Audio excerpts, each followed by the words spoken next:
My beloved child, there are days when you step into prayer, hoping to see something move outside of you. Like someone standing before a door, believing that if they turn the right key, every lock will immediately open. But prayer does not operate as an instant response mechanism. It is not a spell, nor a technical solution for manipulating the world. Prayer is the space where the soul learns to lay down its resistance and look at me not as a negotiating partner, but as its source of life. When you pray and do not see circumstances change, do not assume I am silent. It may be that your heart itself is being shaped by me to understand something deeper. Prayer does not make me dependent on you. It restores you to the right place, the place of a soul being led. And when your heart returns to that position, the doors of what once seemed impossible open again. Not because you forced them, but because you allowed me to lead the way. There is a mistake many souls often fall into. They think prayer is a tool for fixing problems, like calling a worker to straighten a wall or replace a loose brick. They count the number of petitions, measure their urgency, and then conclude that the power of prayer lies in the pressure of their words. But prayer does not operate by formula. I do not answer according to the quantity of sentences, but according to the surrender of the heart. A prayer spoken from fear that seeks to control me will always be dry. But a prayer whispered from trust, even if it is only a breath, moves heaven. When you enter prayer not to change circumstances, but to change the posture of your soul before me, you have entered the realm of spiritual maturity. It is there that you no longer ask what I must do for you, but who I desire you to become. My child, I remember the times you stood before a trial and said, Lord, take this away. You wanted the storm to stop because you believed peace lived in a quiet sky. But peace is not the absence of wind. It is the posture of a soul that knows it is held in my hands. I do not always remove the trial, because the trial is fertile ground where the roots of faith anchor deep. I transform the soul before I transform the circumstance, because only when the soul is opened can you receive the grace I give without destroying it. Where prayer becomes surrender, you begin to see that what I do is no longer temporary rescue, but training for a life larger than you imagined. And when you understand this, you no longer fear storms, because your roots rest beneath the soil where the wind cannot touch. I tell you this so you will not confuse delay with abandonment. Some prayers are answered in a moment, but others require time for your heart to adapt to the answer. I do not make you wait to exhaust you.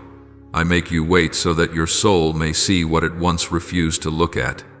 Your attitude in the waiting is the truest measure of faith, not your feelings about fairness, but your trust that I am working even when your eyes cannot see. When you place your prayer in my hands, you are not submitting a report, you are submitting yourself. In that surrender, darkness loses its power not because it ceases to exist, but because it no longer reaches your mind. Prayer frees you from the illusion that you must control everything. And only when you stop trying to control do the heavens move on your behalf. My child, remember my words in Scripture. He leads me in paths of righteousness for His name's sake. Psalm 2:3. I do not lead you in righteousness because you are strong enough or worthy enough, but because my name is the guarantee. That verse is not a promise of an easy road.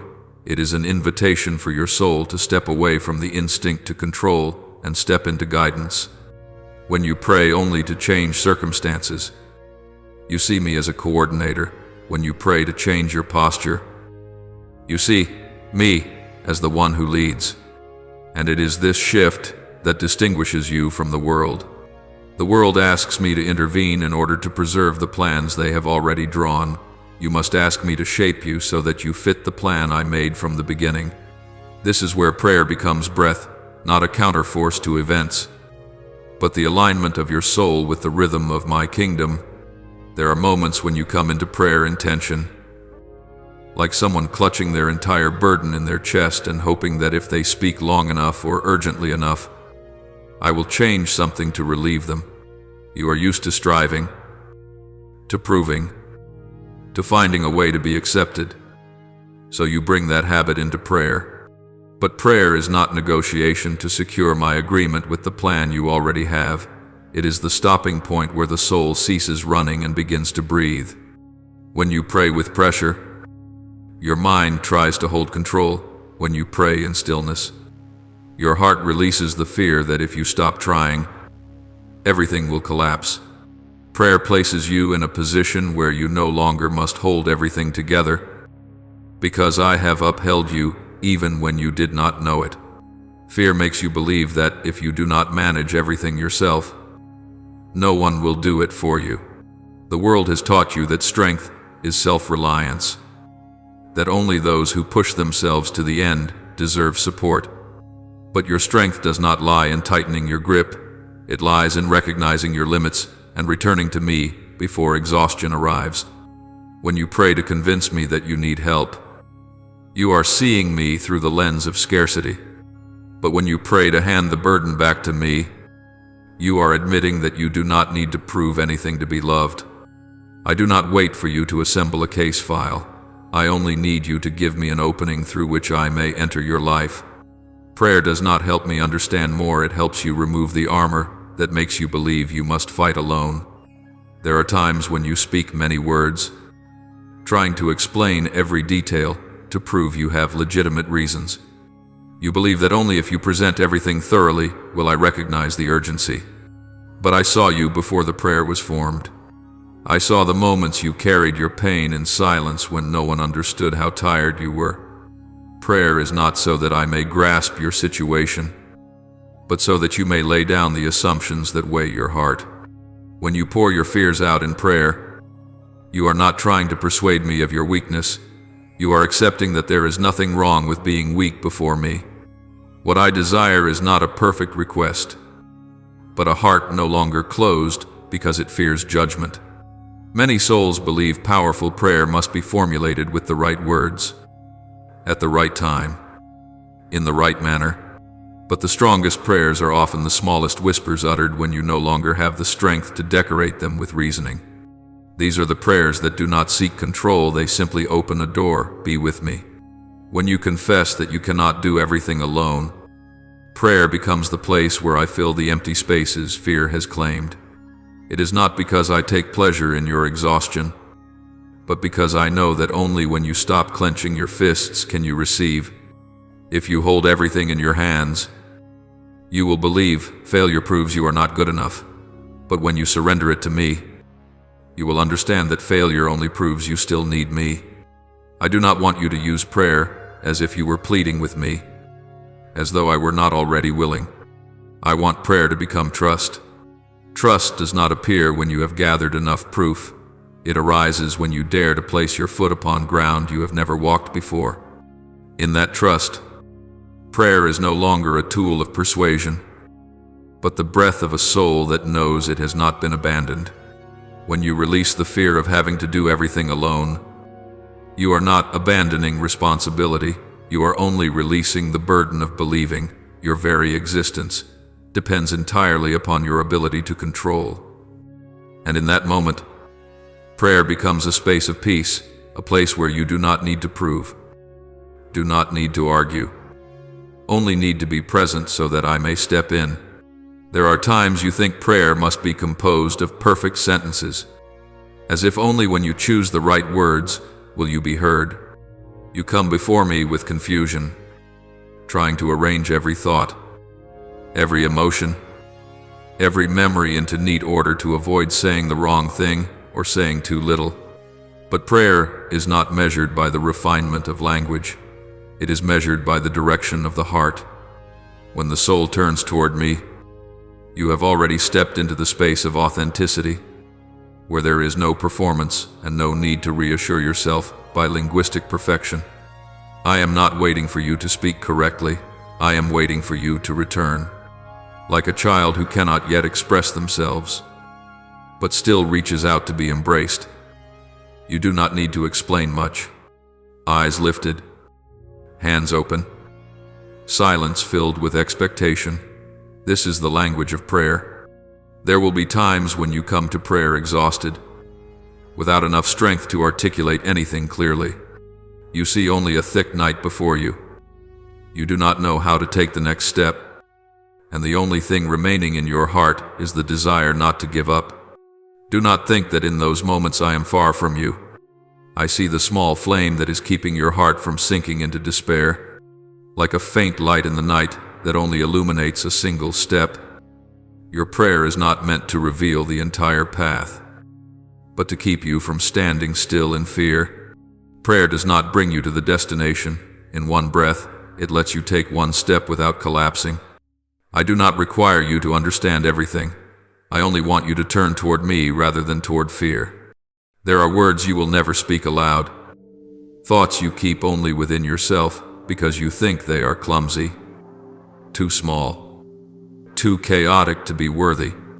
But you do not know that it is precisely in these unspoken spaces that I touch you most deeply. When you stop talking, when all words dissolve into silence, that is not the failure of prayer, it is the beginning of communion. Scripture says the Spirit intercedes for us with groanings too deep for words, Romans 8:2-6. I have done this for you long before you could form your first sentence. I am not waiting for you to describe your pain accurately. I enter the pain and turn it into prayer on your behalf. There is nothing in your heart too tangled for me to understand, and no silence thick enough to hide what I have already seen.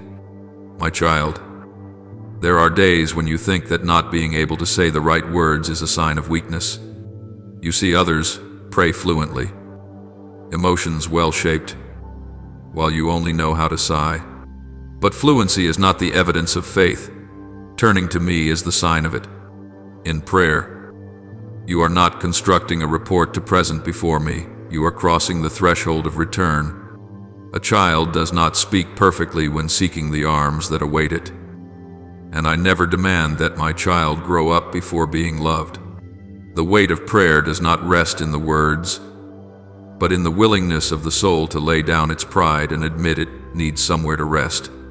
Therefore, when you pray, do not wait until you have arranged everything. You do not need to know how to begin, nor do you need a precise structure. You only need to turn your face toward me. When you do that, you have already walked half the journey of healing. Seeking is not the act of a weak person, but of a soul that dares to confess that true strength is not found in having all the answers, but in knowing it is not alone. Prayer is the breath of someone who believes that my presence is enough to push back darkness, enough to lift you out of worry, enough to hold you when all that remains is trembling. And in that breath you will discover something strange. It is not I who am persuaded, it is you who are set free. Sometimes you believe you are being responsible when you take everything upon yourself, telling yourself that if you do not act, no one else will. You try to manage every connection, coordinate every outcome, turn every situation so that it does not escape your grasp. But beneath all this busyness lies something you have not dared to confront: fear. Fear that if you release your grip, everything will fall apart, that if you do not hold tightly, chaos will enter, that if you do not take responsibility, your life will become a wasteland. It is this very fear, wearing the disguise of responsibility, that convinces you you are maturing, when in truth your soul is isolating itself inside pressure. Control looks like a fence of protection from the outside, but behind it is a heart always alert, always preparing for disaster, always believing that one small mistake could destroy the world you are trying to hold together. You have not realized that responsibility is born from your incomplete understanding of yourself and of me. When responsibility becomes the excuse that keeps you from ever letting go, it is no longer maturity. It is a silent declaration that I will not act unless you act first. The world calls this initiative, strength, standing on your own feet. but in truth it is a soul shutting itself inside a cage built by its own hands. You trade peace for the illusion of control, trust for the certainty reason promises, relationship with me for a self-made version of safety. But the safety you build has no foundation. It is a house built on sand, stable when skies are clear, yet trembling from within at the first passing wind. Prayer is the moment you realize that you are not the architect of the universe, nor the keeper of every fragment, not because you are incompetent, but because you are finite. Prayer returns you to your true position, not the one who carries everything, but the one who is led, not the one who manipulates doors, but the one who knows how to knock, not the one who saves themselves, but the one who knows where to find life.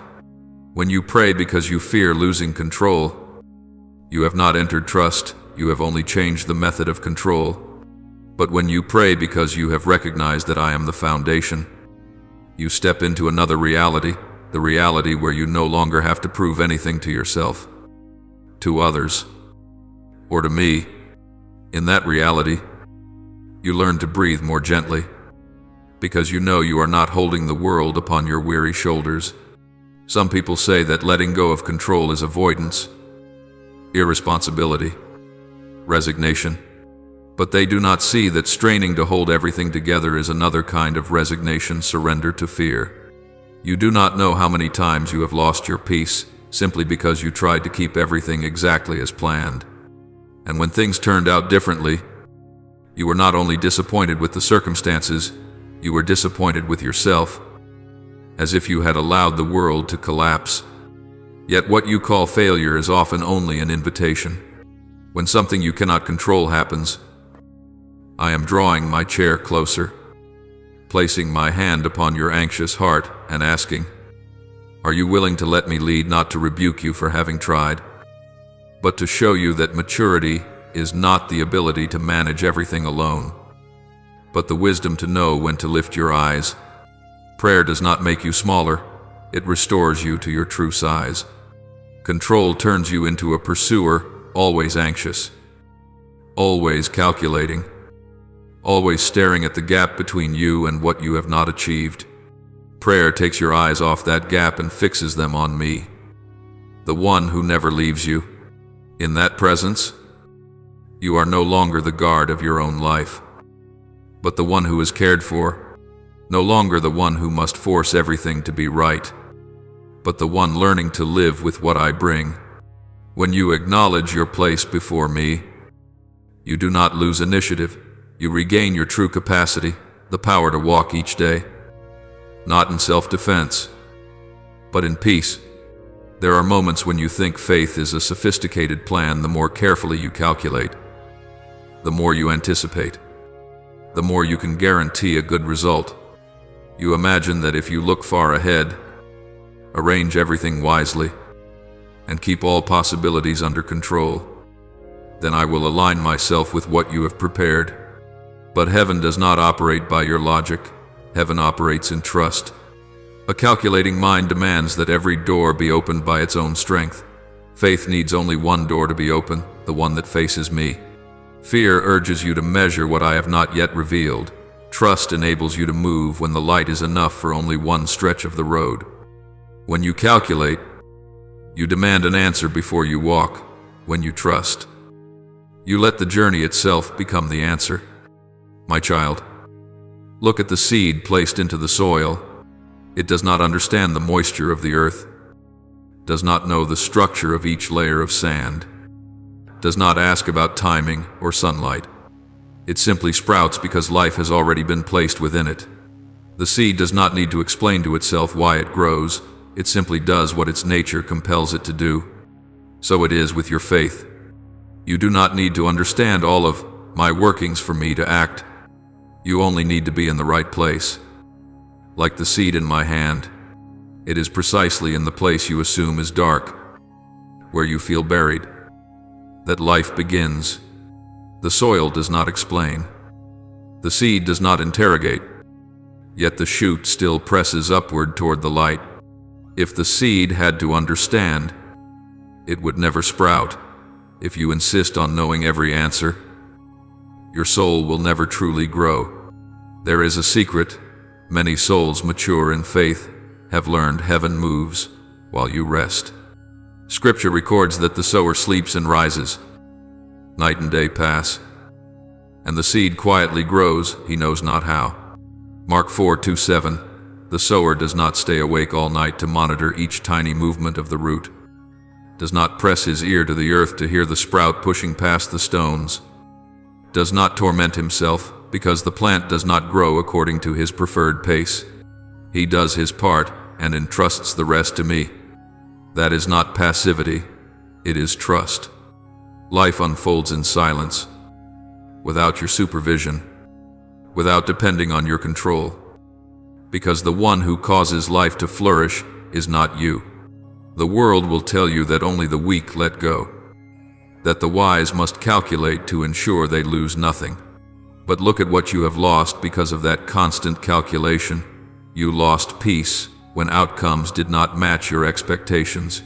You lost joy when things refused to follow your predictions.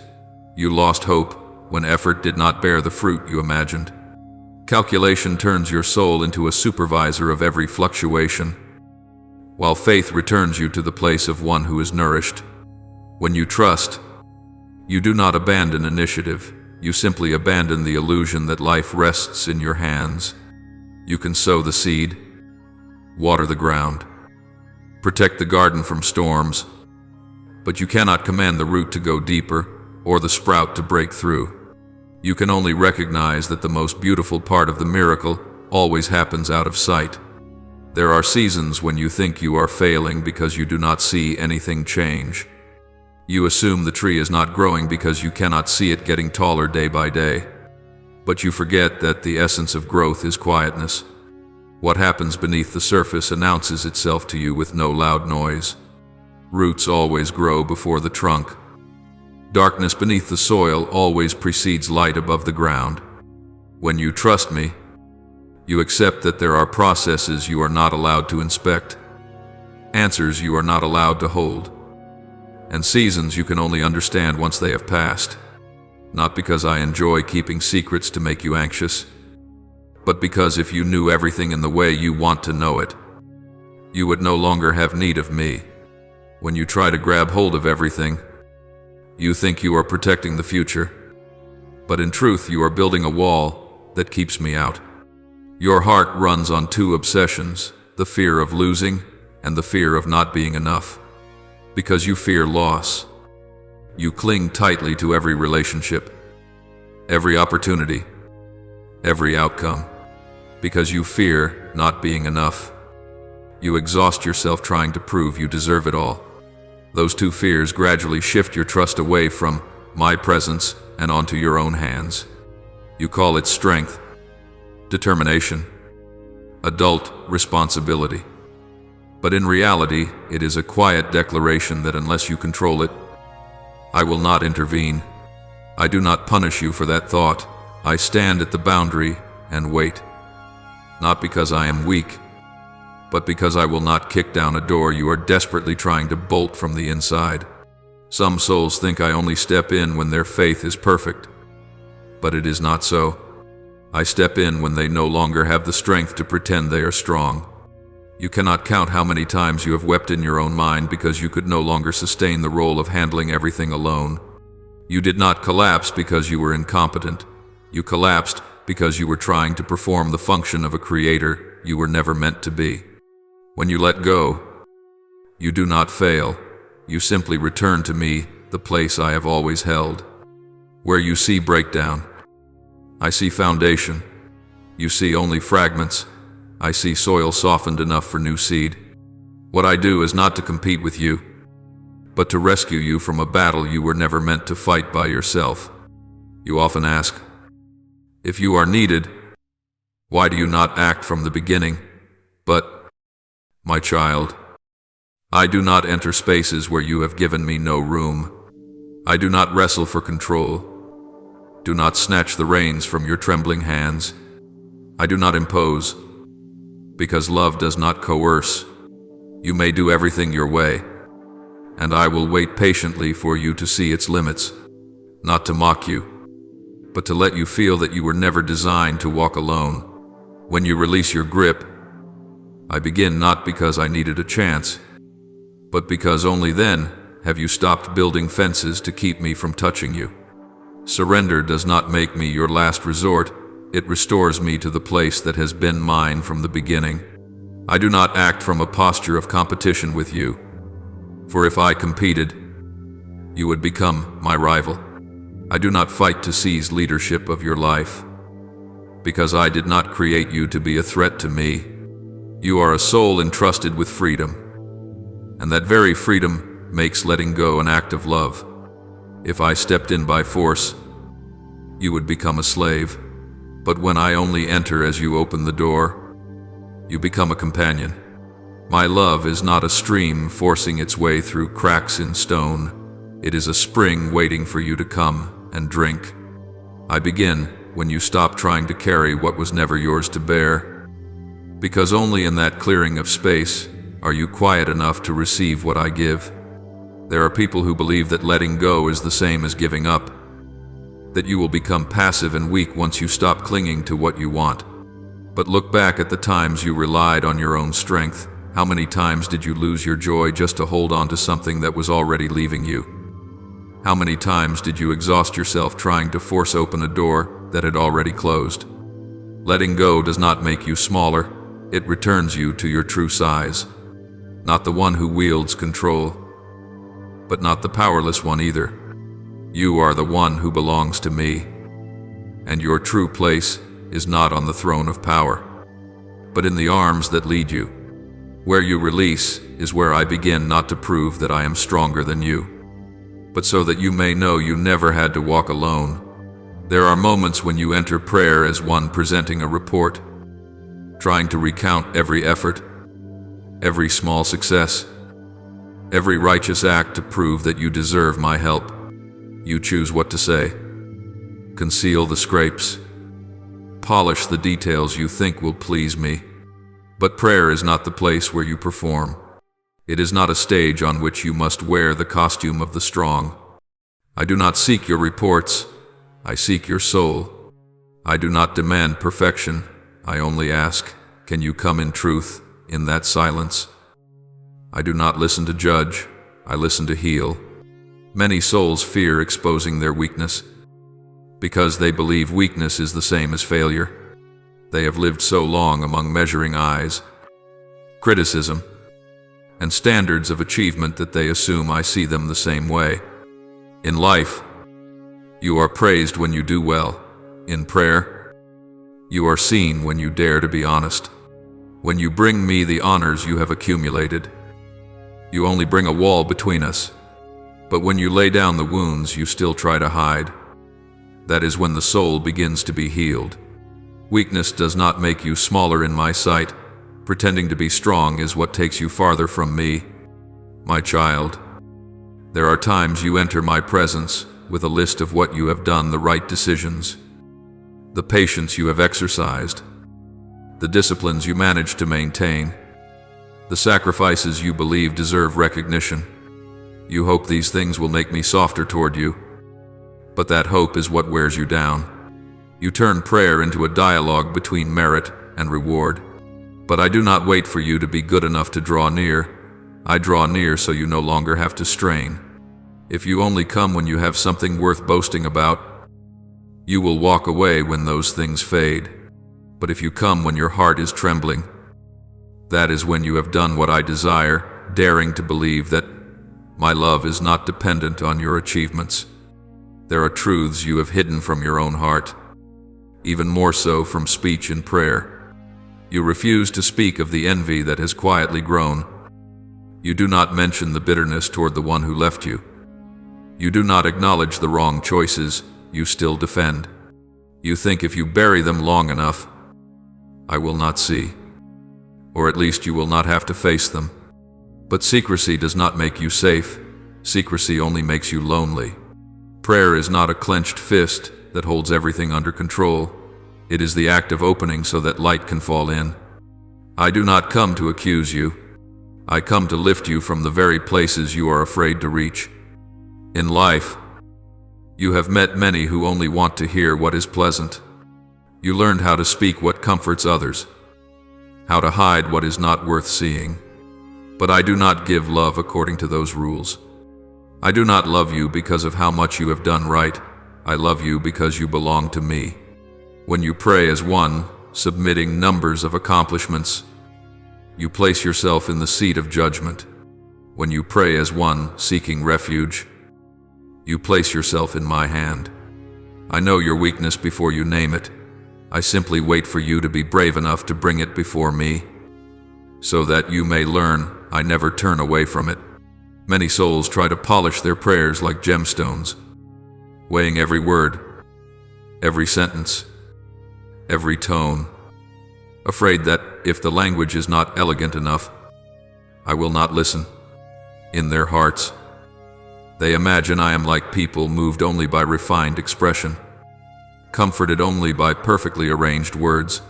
But prayer is not measured by how polished the language is, but by how true the heart is.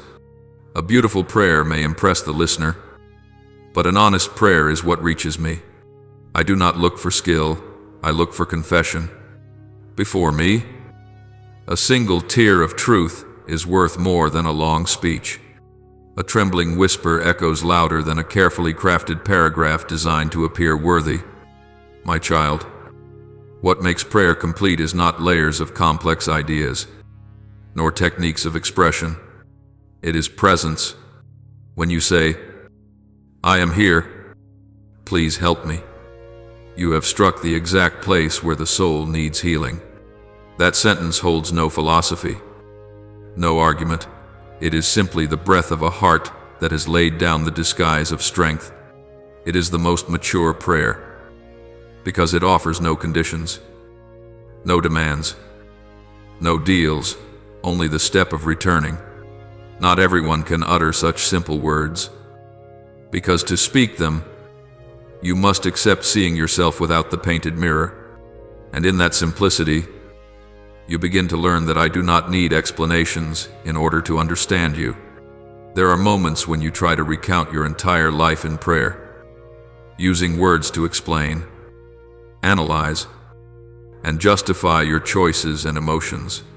You believe that if you structure everything tightly enough, I will agree with you, or at least be less disappointed. But you do not need to defend yourself before me. I already know all the things you cannot say. I know where you stumbled, where you hesitated, the hidden corners you conceal even from yourself. No truth within you makes me step back. I only step aside when you put a perfect shell in place of a trembling heart, not because I reject you, but because that heart is not ready for me to touch. The world often rewards eloquence, but I honor simplicity of presence. People nod when they hear someone speak smoothly, but I bend low when I hear you sob softly. You may not know how to articulate your sadness, but when you say, please help me, I understand immediately that your soul is searching for a place to rest. I do not wait for you to craft prayers with structure. I wait for the courage to say what you truly carry within. Sincerity does not make a prayer weak, it makes it alive.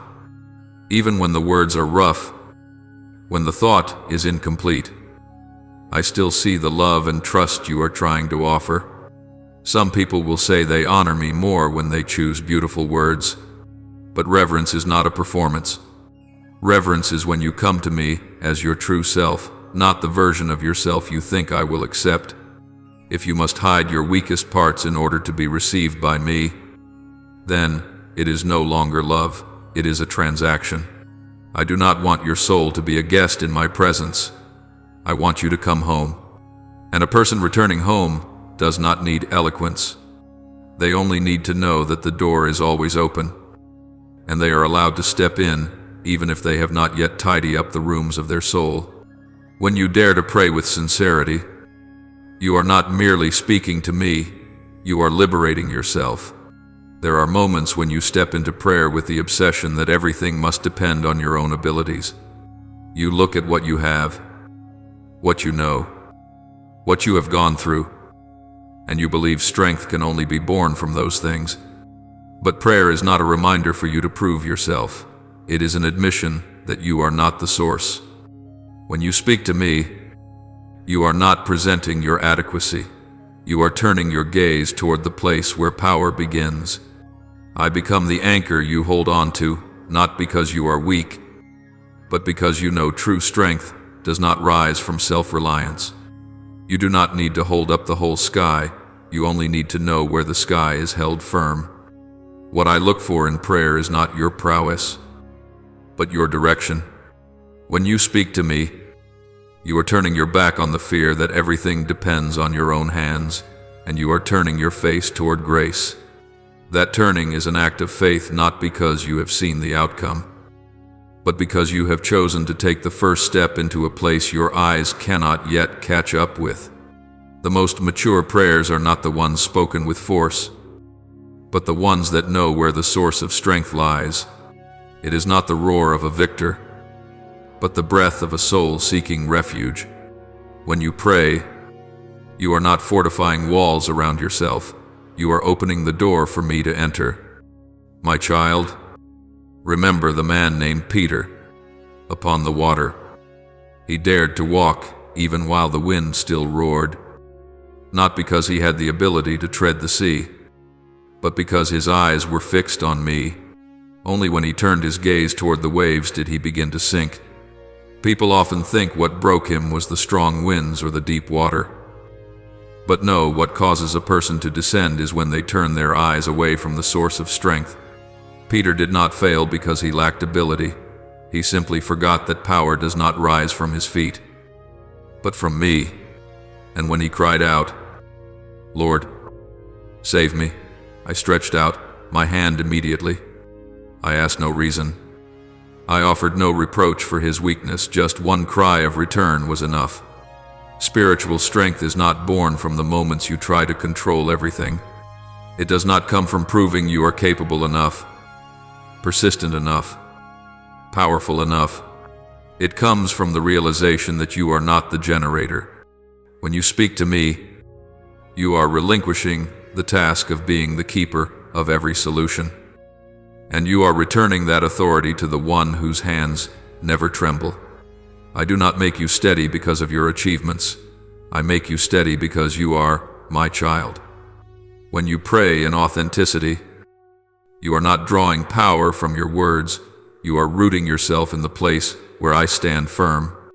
There, you understand that strength is not something you must create. It is something you are meant to receive. If you continue to look at yourself, you will always find limitation. But when you look at me, you will always find beginnings. As Peter's gaze remained upon me, he walked not because the sea became gentle, but because I did not change. I do not ask you to never tremble. I only ask that you do not let trembling decide the direction of your gaze. Prayer does not make you strong because you solve everything. Prayer makes you strong because you know the source of strength is greater than you. And when you walk with your eyes fixed on me, you will understand something simple yet profound. You do not need to prove anything. You only need to keep looking toward where strength comes from. There are times you believe peace lies in having everything stable, in people understanding you, in work running smoothly, in the road ahead being clear. You measure peace by how many risks have been eliminated, by how many scenarios you have prepared for, by how little you must worry about what is coming next. But peace does not grow from certainty. It sprouts from trust. You may build fences around your life, blocking every entryway of fear. But if your heart still clings to control, you will never truly rest. Control is a suit of armor the soul wears because it is afraid of being hurt. Yet that armor makes you forget what it feels like for skin to touch the light. Peace does not appear where you lock everything shut. Peace seeks a heart that is willing to open.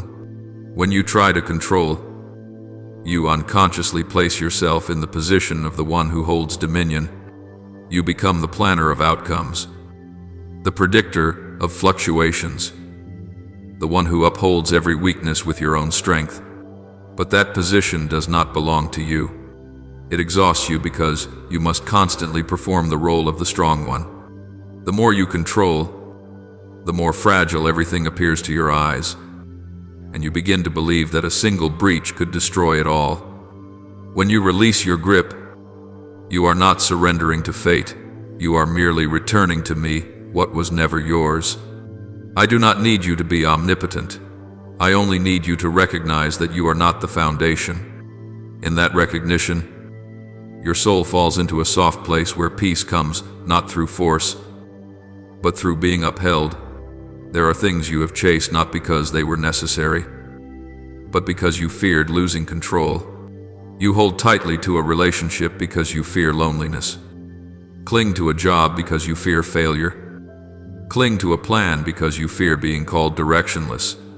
Each time fear stirs, you tighten your grip again, and your soul thins like worn cloth. You think that temporarily holding on to something is victory, but in truth you are sacrificing long-term peace for a fleeting sense of safety. Letting go of control does not mean abandoning life. It means accepting that some currents do not need your dams. Some doors do not need your force. Some seasons do not need your push. Only when you stop trying to steer what you do not understand can you finally hear me rightly. My child, peace is not the reward of those who calculate perfectly. It is the refuge of those who yield at the right moment. There are times you say to me, I have tried everything, so why has nothing changed? I do not ask how much you have done. I ask, how much have you released? Surrender does not make you smaller. It returns you to your true stature. When you can say, I do not understand, but I am still here, that is the moment I begin to lift you. I do not wait for you to control every variable before I give peace. I give peace right in the midst of what you cannot control. There, your soul learns a great lesson. Peace is not a final result. It is a condition held within my hands. Surrendering control does not slow the current of life, but it steadies the rhythm of your heart. You no longer view every change as a threat, but as streams I myself have ordered. You begin to realize that life does not need to be perfect in order to be worth living, and you do not need to be all-powerful in order to be loved by me. Peace is the place where you stand without having to brace yourself. The inner space where I say to you, here, you do not have to prove anything. When you believe that I am the one who holds all things, you no longer ask, if I let go, who will hold them? You already know the answer. And it is precisely in the place where you know that answer that peace hides not in victory, but in the palm that has opened to receive. Many people think peace is when the sky is windless, when work presents no obstacles, when everyone treats them kindly, when everything unfolds according to their expectations. They wait for the world to fall silent so their heart can rest. Wait for every upheaval to settle before their soul is allowed to breathe. But peace does not depend on circumstances. It does not arrive by clearing away every trace of external chaos. True peace is an inner space where you no longer need to control everything just to feel safe. When you stop forcing life to move exactly in the direction you want, you begin to see that stability is not found in what you manage, but in the one you lean on. Peace is not the prize of the victor. It is the refuge of the one who knows they do not have to fight alone. You can live in a noisy city, under relentless pressure, beneath layered responsibilities, and still sense a support beneath you that cannot be shaken. That support does not lie in carefully calculated scenarios, but in the certainty that even if the wind changes, I do not. When you stop trying to keep everything in your own hands, your heart no longer beats like a bird trapped in a snare. It returns to the heartbeat of one who is protected.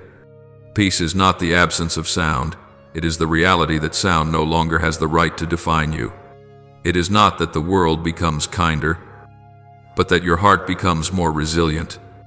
You can say, this is beyond my ability, without collapsing. because you know it was never meant to rest entirely on your ability in the first place. My child, peace is not you avoiding everything uncomfortable. Peace is when you no longer have to strain to remain standing. Many souls try to forge an armor out of reason, discipline, and ambition, and then call that strength. But I am not inviting you into a life shielded by steel. I am inviting you into a life held by my hand. When you lay down the burden of control, not every trial disappears, but your soul is no longer crushed beneath them. You no longer react with panic. You respond with trust. You no longer ask, "What terrible thing will happen?" but simply say, "I know who is with me." There, the storm outside becomes background noise, and the peace within becomes the space where you can breathe. I have said, "Peace I leave with you. My peace I give to you. I do not give to you as the world gives." John 1:4-7. The world gives peace conditionally when everything is calm, when every calculation makes sense, when every turn in the road has been planned. I give peace by presence when you are exhausted, when you do not know what to do, when you are still trembling in the middle of what has not yet been resolved. You do not need to reach the harbor to feel safe. You only need to know that I am in the boat with you. The peace I give does not turn you into someone who never cries. It turns your tears into prayers that are not soaked in despair.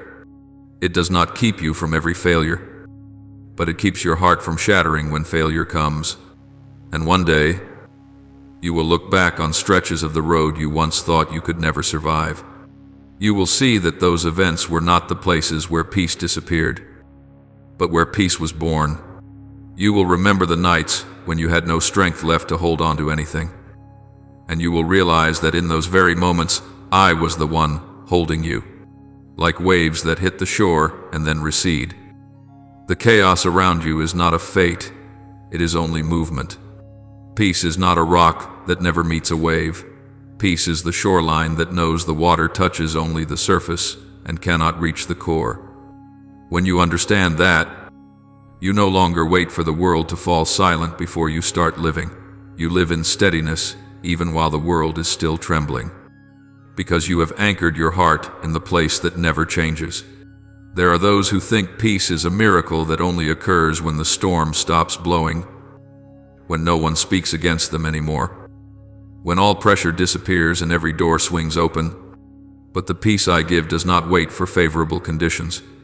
It is the bridge that connects your soul to me right in the moment you least understand what is happening. The world may continue to roar. Voices may still collide inside your heart. Circumstances may remain unresolved. But peace does not require all of that to vanish. It only asks one thing of you, your gaze. When you look to me, the turmoil outside becomes nothing more than the motion of the sea. No longer the wave crashing into where you stand. You do not have to become stone to remain firm. You only need to know where you have been placed. Peace does not spring from your strength. It springs from knowing that you are not alone. Yet peace is not forgetfulness. It does not make you vague or careless, nor does it cause you to abandon vigilance. Peace is inner stability when the soul recognizes a spiritual truth. There are forces that pull your mind away from me, and if you do not keep your gaze, they will claim your heart in silence. Resting in me is not falling asleep in the feeling that everything will be fine somehow, but living awake in the awareness that I am here, and I am enough. There will be moments when you hear whispers saying, "Don't pray. Just fix it yourself. Don't trust. Just prepare for the worst. Don't wait for him. Build your own way." They rarely shout. They sound logical. That is why peace is not weakness. It is the strength that knows how to refuse the voice of fear. My child, I do not teach you to avoid every wind. I teach you how to stand in the wind without losing your soul.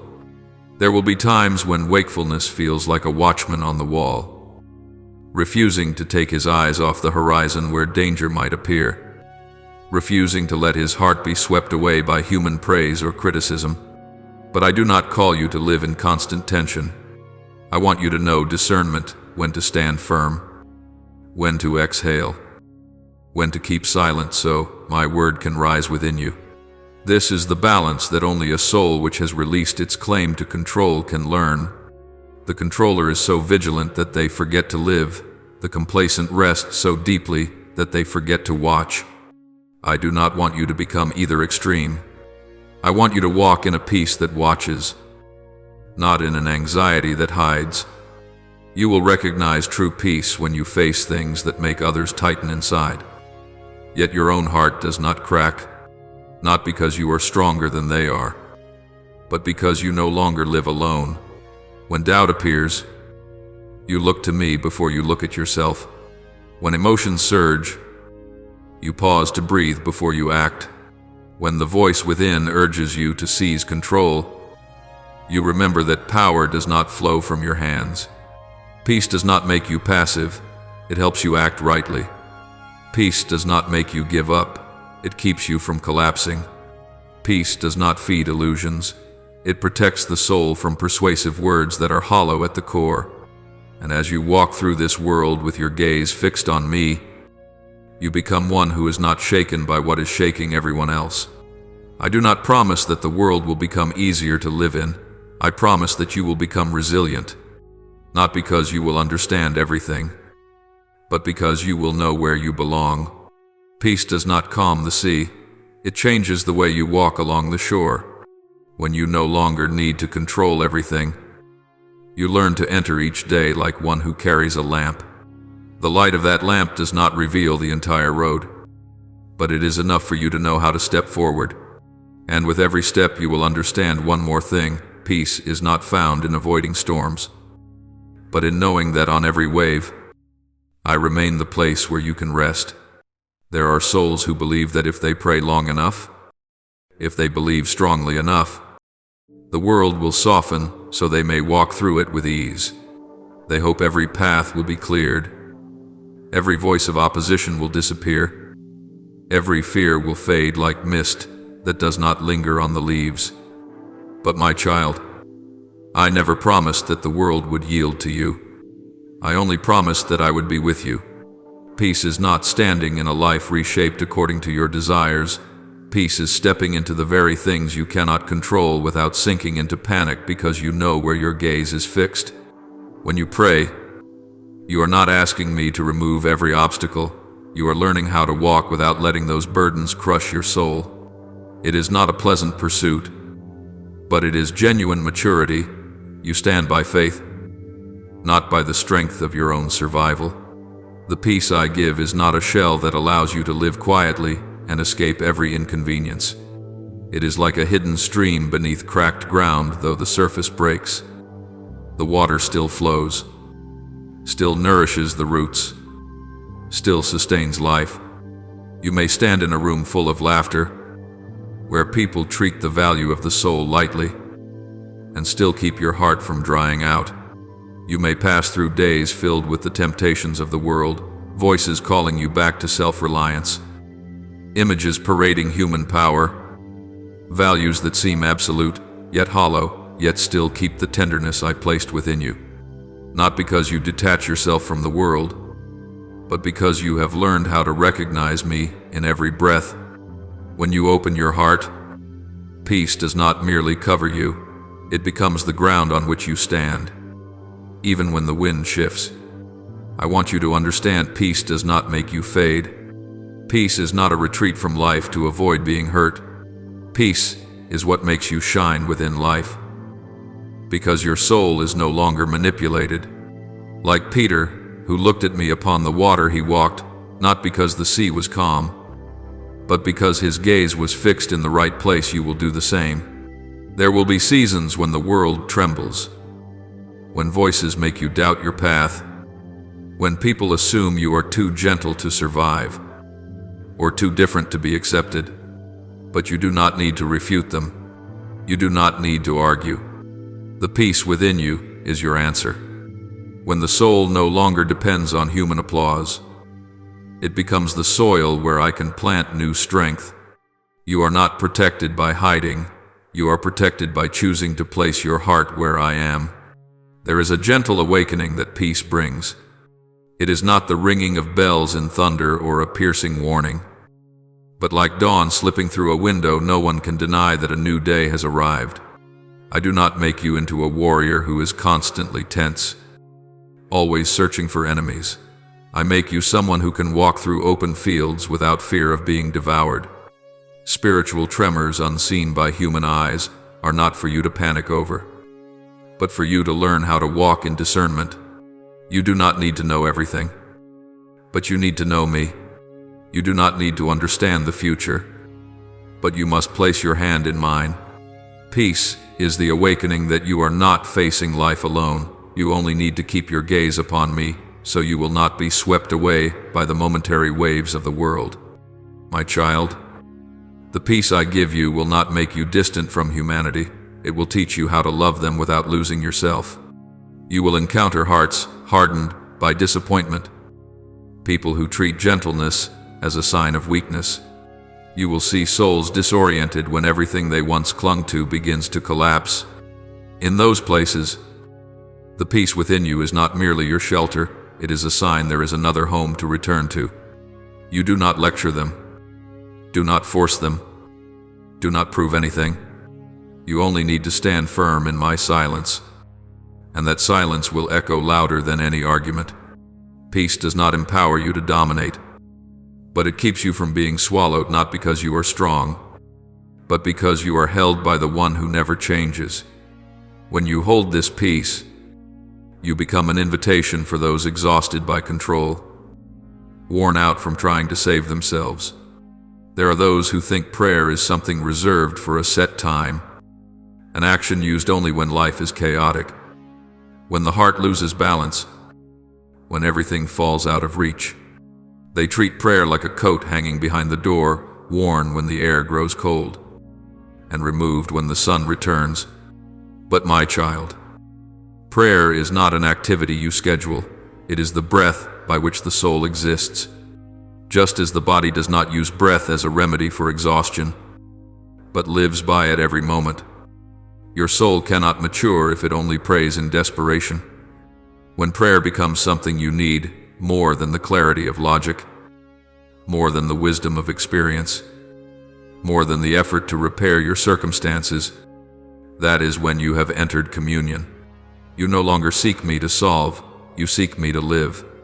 Communion is not speaking to me often, it is dwelling in me. When you no longer pray to persuade me, you stop treating prayer as a key to unlock blessing. You begin to see it as the home you return to. In seasons of abundance, you pray not to ask, but to keep your heart from becoming proud. In seasons of drought, you pray not to escape the desert, but to let water from me reach the roots. When prayer becomes the breath of the soul, you no longer divide your life into when you live and when you pray. You live within prayer, and prayer lives within you. I do not stand outside waiting for you to knock. I walk with you through every season. And this communion binds your heart to the source of life that no season can suffocate. My child, there are seasons when prayer seems only to quiet everything, opening no paths, yielding no answers. In that silence, you think your words have not reached heaven, but I am walking very near. Like a physician who places a hand upon the chest to feel the heartbeat instead of listening to the voice, I listen to the soul more than the words you speak. There are times when you only sigh, and that sigh itself is prayer. There are times when you whisper, "Keep me," and you need no other words. Prayer is not how you prove your faith. It is where you rest so that faith carries you. When you know you need me, even when nothing is urgent, that is when you have learned the rhythm of communion. Not every season has a clear answer, but in every season, you still have me. Communion transforms prayer from an action into an identity. As long as you view prayer as something you do, you will be afraid you have not prayed enough, spoken correctly, or asked worthily. But when you step into communion, you no longer fear me. You fear losing closeness with me. You begin to realize that prayer is not merely a tool to rearrange the road outside, but the compass that reorients the gaze within. For if you lose connection with me, even miracles become meaningless, and if you remain in me, even silence becomes peace. Communion pulls you out of a transactional you-I dynamic of request and response, and brings you into a life where every thought is illuminated, every choice is upheld, every step is carried, even the trembling ones. When prayer becomes breath, you no longer have to remind yourself to pray. As the heart does not require commands to keep beating, your soul does not need justification to turn toward me. In joy, you pray to remember the source of grace. In sorrow, you pray so that darkness does not swallow you. In quietness, you pray to stay watchful against whispers that pull you away from me. In storms, you pray to discern what must be held and what must be released. And then one day, you realize prayer is not a place you run to for repair, it is the atmosphere in which you live. In that moment, you walk through every season, not with the endurance of your own will, but with my breath moving within you. There are souls who seek me only when the path is visible, when every marker has been mapped, when they believe their compass merely needs my support in small turns. They treat me as a guide, not a companion, but my child. Communion does not begin when you know where to go. It begins when you do not. As long as you cling to certainty, your faith has not yet matured. Only when I place you in a land with no signposts, no well-worn routes, no assurances that the ground beneath each step will be smooth, do you discover what you are truly relying on: reason, habit, experience, or me. Communion is not wisdom that sees 10 steps ahead. It is the simplicity of a child holding the Father's hand, stepping forward even when it sees only a span of ground wide enough for 1 foot. There are times I lead you into places where you feel abandoned, seasons when you seek me with words, with tears, with an unutterable silence, yet hear only the echo of your own footsteps, not because I have gone, but because I am teaching you something no answer can give, trust that does not depend on feeling. You have grown accustomed to sensing me. I want you to learn to trust me, even when no sensation guides you. The lands without maps are not punishments, they are the furnace of the soul. Just as metal reveals its strength under heat, your mind and heart reveal their depth when nothing holds them but me. In such places, communion does not comfort you as a soft consolation. It forges you into one who does not need sight in order to walk, who does not need control in order to rest. Spiritual maturity does not sprout in your smooth days. It rises in the nights when the only prayer left in your mouth is, "Lead me." That is the moment communion shifts from concept to heartbeat. When you pray merely to receive what you want, you remain in the safe territory of your will. But when you ask me to lead you without knowing what will come, you place your soul into my hands, and there, I begin to carve direction not with thunderous decrees, but with subtle steps that surprise you. I guide your mind before I guide your circumstances. I lead your heart before I lead your feet. The unmapped lands stop you from dissecting the future and force you to listen to the rhythm of the present moment. I, myself, am weaving. My child, some doors I close, not because they are wrong, but because if you walk through them armed with your confidence, you will forget me. I know your confused seasons, the days when you confess, "I no longer see the way." I do not throw you into obscurity to make you stumble. I lead you there to teach you that I am the light. Those who rely on maps believe safety comes from controlling the journey. Those who live in communion learn that safety comes from me holding them. One day, you will stand in the very place where you once trembled, and you will understand it was not endurance that brought you there, but trust. Not the strength that grew within you, but closeness to me. which left no room for fear. No spiritual pilgrimage is filled only with radiance. I do not want you bathed in pleasant signs only to collapse at the first quiet season. Communion is not spiritual excitement, it is the stability of the soul when emotion goes silent. As long as you depend on the feeling of being moved, you have not yet understood my voice. But when you continue walking, even though your heart feels arid, when you choose me, even when you cannot feel me, when prayer remains your breath rather than a task, then you have matured. You become one I can lead anywhere, unafraid of blank maps, unshaken by the unknown. Because you know I never guide you anywhere, I myself am not present. There will be days when your prayer flows like a clear stream, when you feel confident in what needs to be said, when your desire seems easy to voice and your heart opens naturally. But there will also be days when prayer is dry as gravel, when words are nothing more than a smudged mirror reflecting your fatigue. In those moments, you believe communion has slipped away, that I am silent because you are not good enough or have spoken incorrectly. You mistake silence for stone, for abandonment, for a sign I turned my face from you. But silence is not my absence. Silence is the room I create so your soul can expand, like a seed beneath the soil that hears no rain, yet is drawing from hidden waters to prepare for the season of budding. Your soul in silence is being nourished by me, even when you see no green rising. You have become accustomed to measuring faith by emotion. And so when you no longer feel me, you assume you are failing. But faith does not grow by constantly sensing me. It grows by choosing me, even when nothing supports you except the decision itself. The deepest communion does not occur when you hear me clearly, but when your heart remains in the silence without fleeing from it.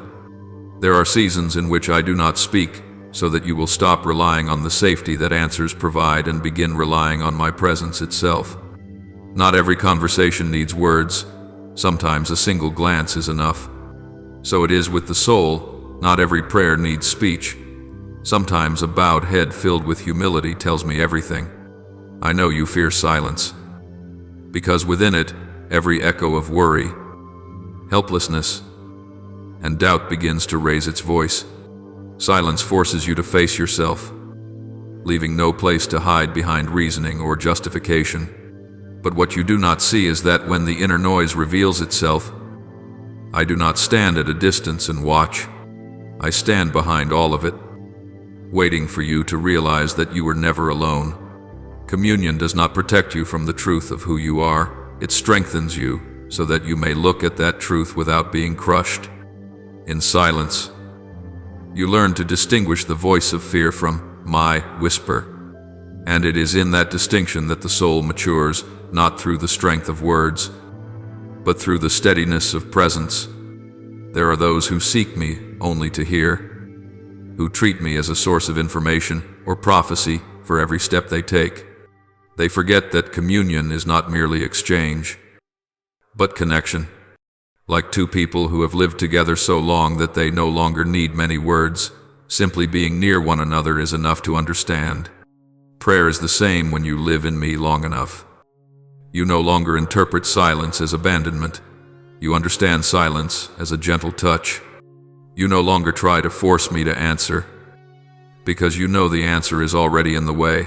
I keep you at peace amid the things you do not yet understand. That is not passivity, but a tested faith trust that exists beyond the need to control the future. And from that point, communion is no longer a choice, but the natural state of the heart. My child, when prayer becomes breath, silence also becomes a language. Not the language of emptiness, but the language of empowerment. I invite you to live in me not so you may become a motionless soul, but so you may become someone who knows how to walk without requiring a lamp to illuminate the entire path. People will look at the quiet within you and think you are fearless, but only I know that this quiet does not come from a world less turbulent, but from the fact that you no longer evaluate me by how comfortable your life is. When communion becomes the rhythm of your being, you no longer ask, "Where are you?" You simply say, "I am still here." And those words, without ornament or proof, are the sign that your soul has grown. There are souls who come to me only to drink.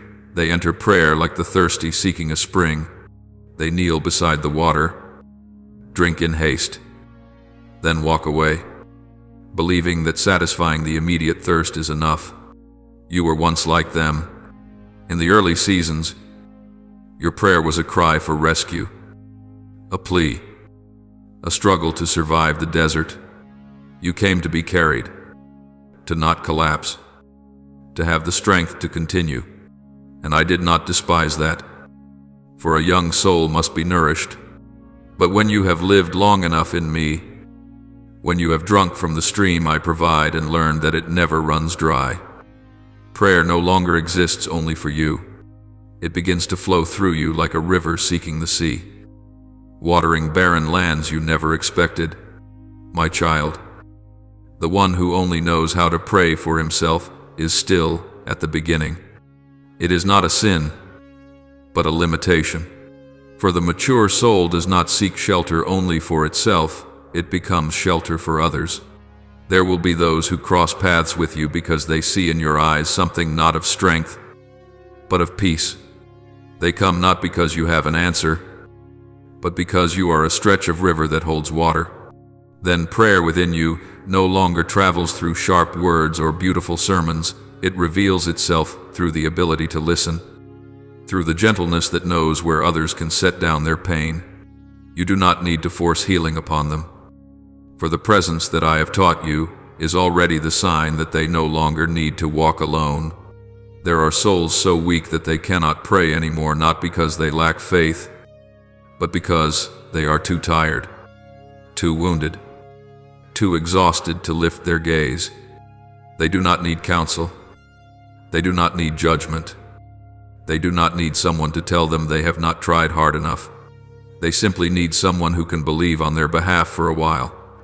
When you lay your hand upon their shoulder in silence and say, "Lord, uphold this one," you have opened a path where their burden no longer rests upon a single pair of shoulders. I do not ask you to carry them. I only ask you to be the bridge. Your prayer may never be heard by them, but it is heard clearly by me, and when I hear it, the waters begin to pour upon them through you. Do not think that when prayer flows through you, it will roar like a waterfall. Sometimes it is as quiet as an underground spring, seeping into the cracks of another's soul. A thoughtful question asked at the right moment. A patience unseen by others. The choice to remain beside someone instead of insisting you are right. All of these are ways prayer flows through you. People speak endlessly of wisdom, influence, and communication skills. But I tell you this, living water does not pass through those who need to be seen, but through those willing to let me see them. When you do not seek to prove yourself, when you do not turn compassion into performance, when you know how to step back so that I may step forward, then the water flows strongest. My child, I do not give grace for you to store it like private treasure, like a secret vault to be opened in desperate times. Grace is like sunlight if you keep it inside a closed room. It becomes darkness. But if you open the window, the souls outside will receive it too. I have given you water to drink because I knew there would come a day when you would become a spring. Not a spring because you are perfect or strong, but because you know who the source is. I do not want you to become one who dispenses favors. I want you to become the one who passes onward what you have received. And then one day you will see this miracle as the water flows through you to nourish the land of another. You yourself are refreshed. There are souls who, when they see another's suffering, rush in as though they themselves must become the Savior. They believe kindness means carrying it all, that love means embracing every wound against their own chest. But my child, if you carry the whole world on your shoulders, you will break before you can lift anyone. I do not ask you to be the wall that blocks every storm for every lost soul. I ask you to be the bridge through which they learn how to walk toward me. Empathy is not spiritual suicide. It is the vessel strong enough to hold another's sigh without extinguishing its inner fire. You are not sent to erase every pain like a small redeemer. You are sent to place those pains where they can be healed in my hands. There will be those who seek you, not because they love you, but because they recognize you are an easy place to lean. They will deposit into you their shame, their fears, their complaints against life, and sometimes even their accusations. They will unknowingly turn their dreams into a burden upon your back, as if you must solve what they have buried for years. Do not misunderstand. Love does not mean rejecting these souls. Love means knowing your place when you stand beside them. You may listen. You may weep with them. You may pray for them. But you must not live their lives in their place. You may bring them to the water, but you cannot drink for them. If you forget this, love becomes chains, and kindness becomes a trap that wears down the soul. My child, there are people you cannot save because you were not called to save them. There will be souls you cannot pull out of the mire in a day, a week, or even an entire season. Yet you can still carry them in prayer, not with anxiety or unrest, but with surrender. You do not hold them in order to keep them. You hold them to place them into my hands. Carrying them in prayer does not rob you of freedom. On the contrary, it keeps you from becoming a counterfeit savior. It teaches you that your presence is only a portion of the journey, while the healing comes from the one who walks beside you. There will be times when you see them return to old habits, to wounds that have not yet healed, and you will feel disappointment. I tell you, be at peace. You sow the seed, and I make it sprout. You are not asked to bear the weight of another soul by your own effort.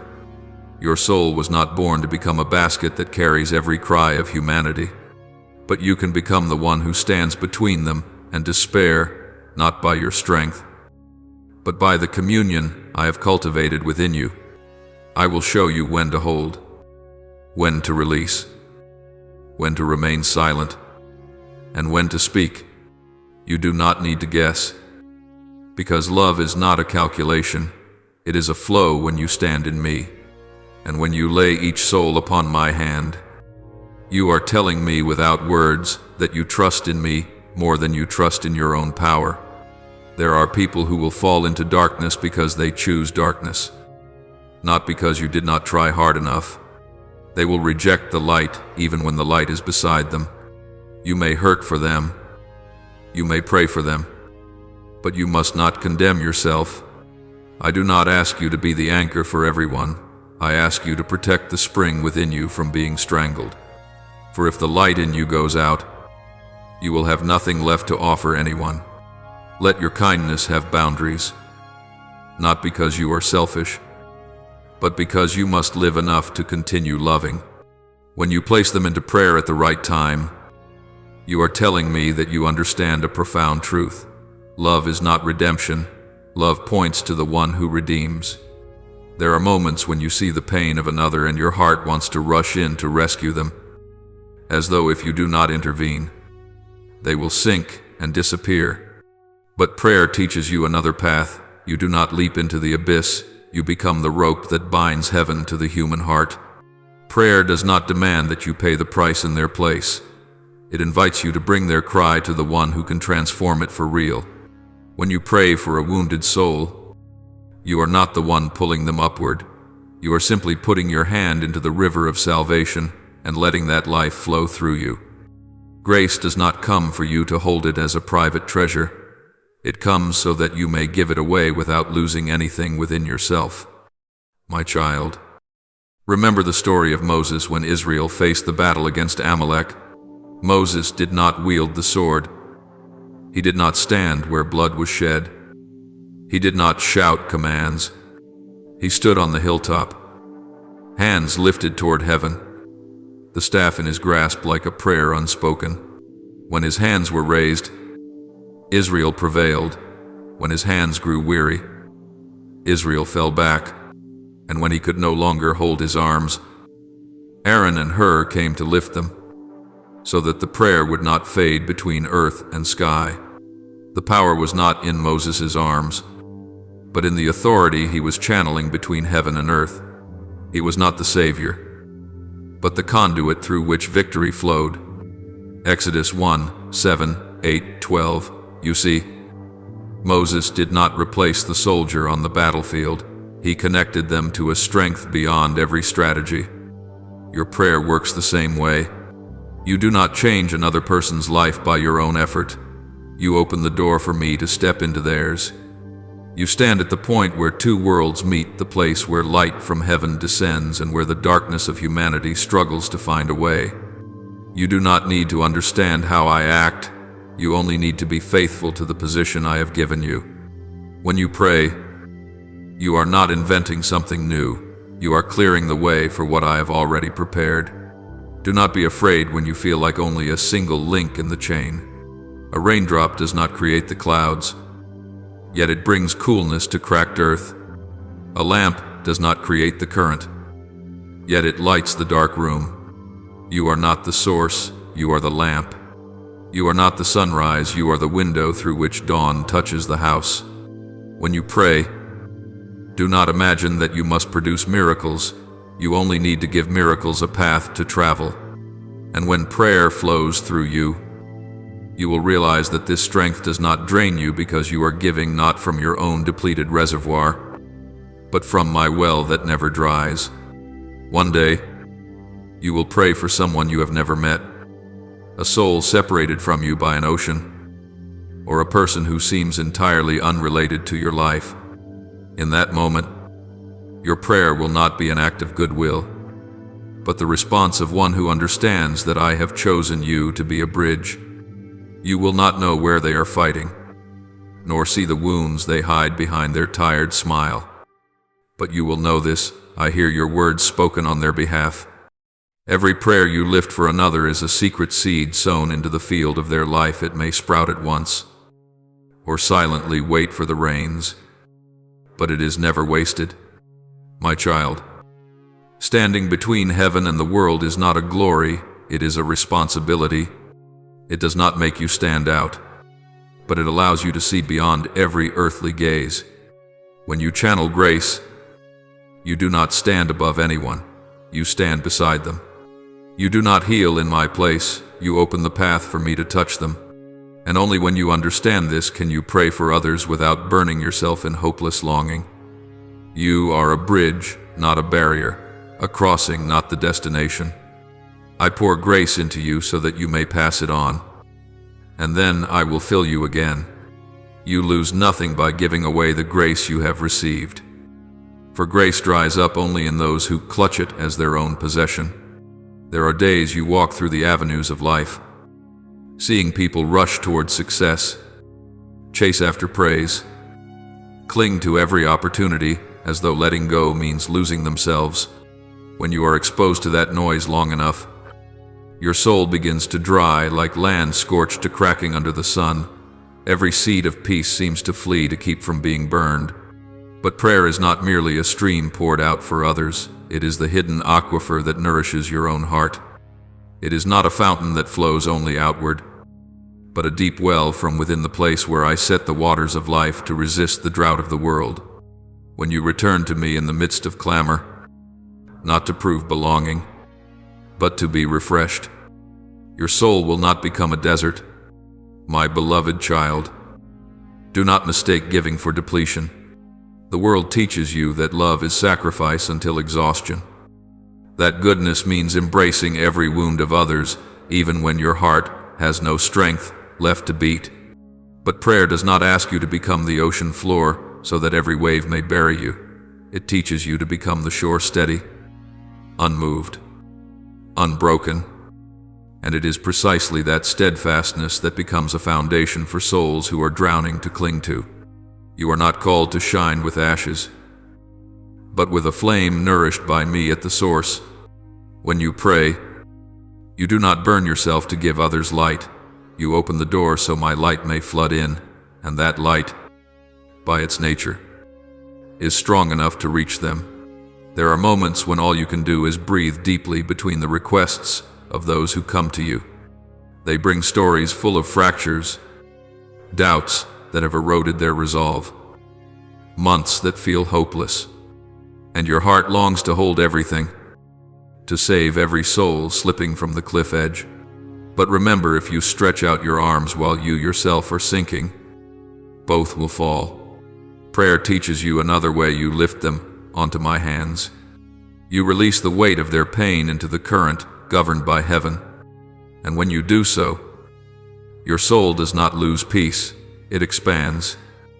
Like a room with windows toward the sun, the more it receives, the warmer it becomes.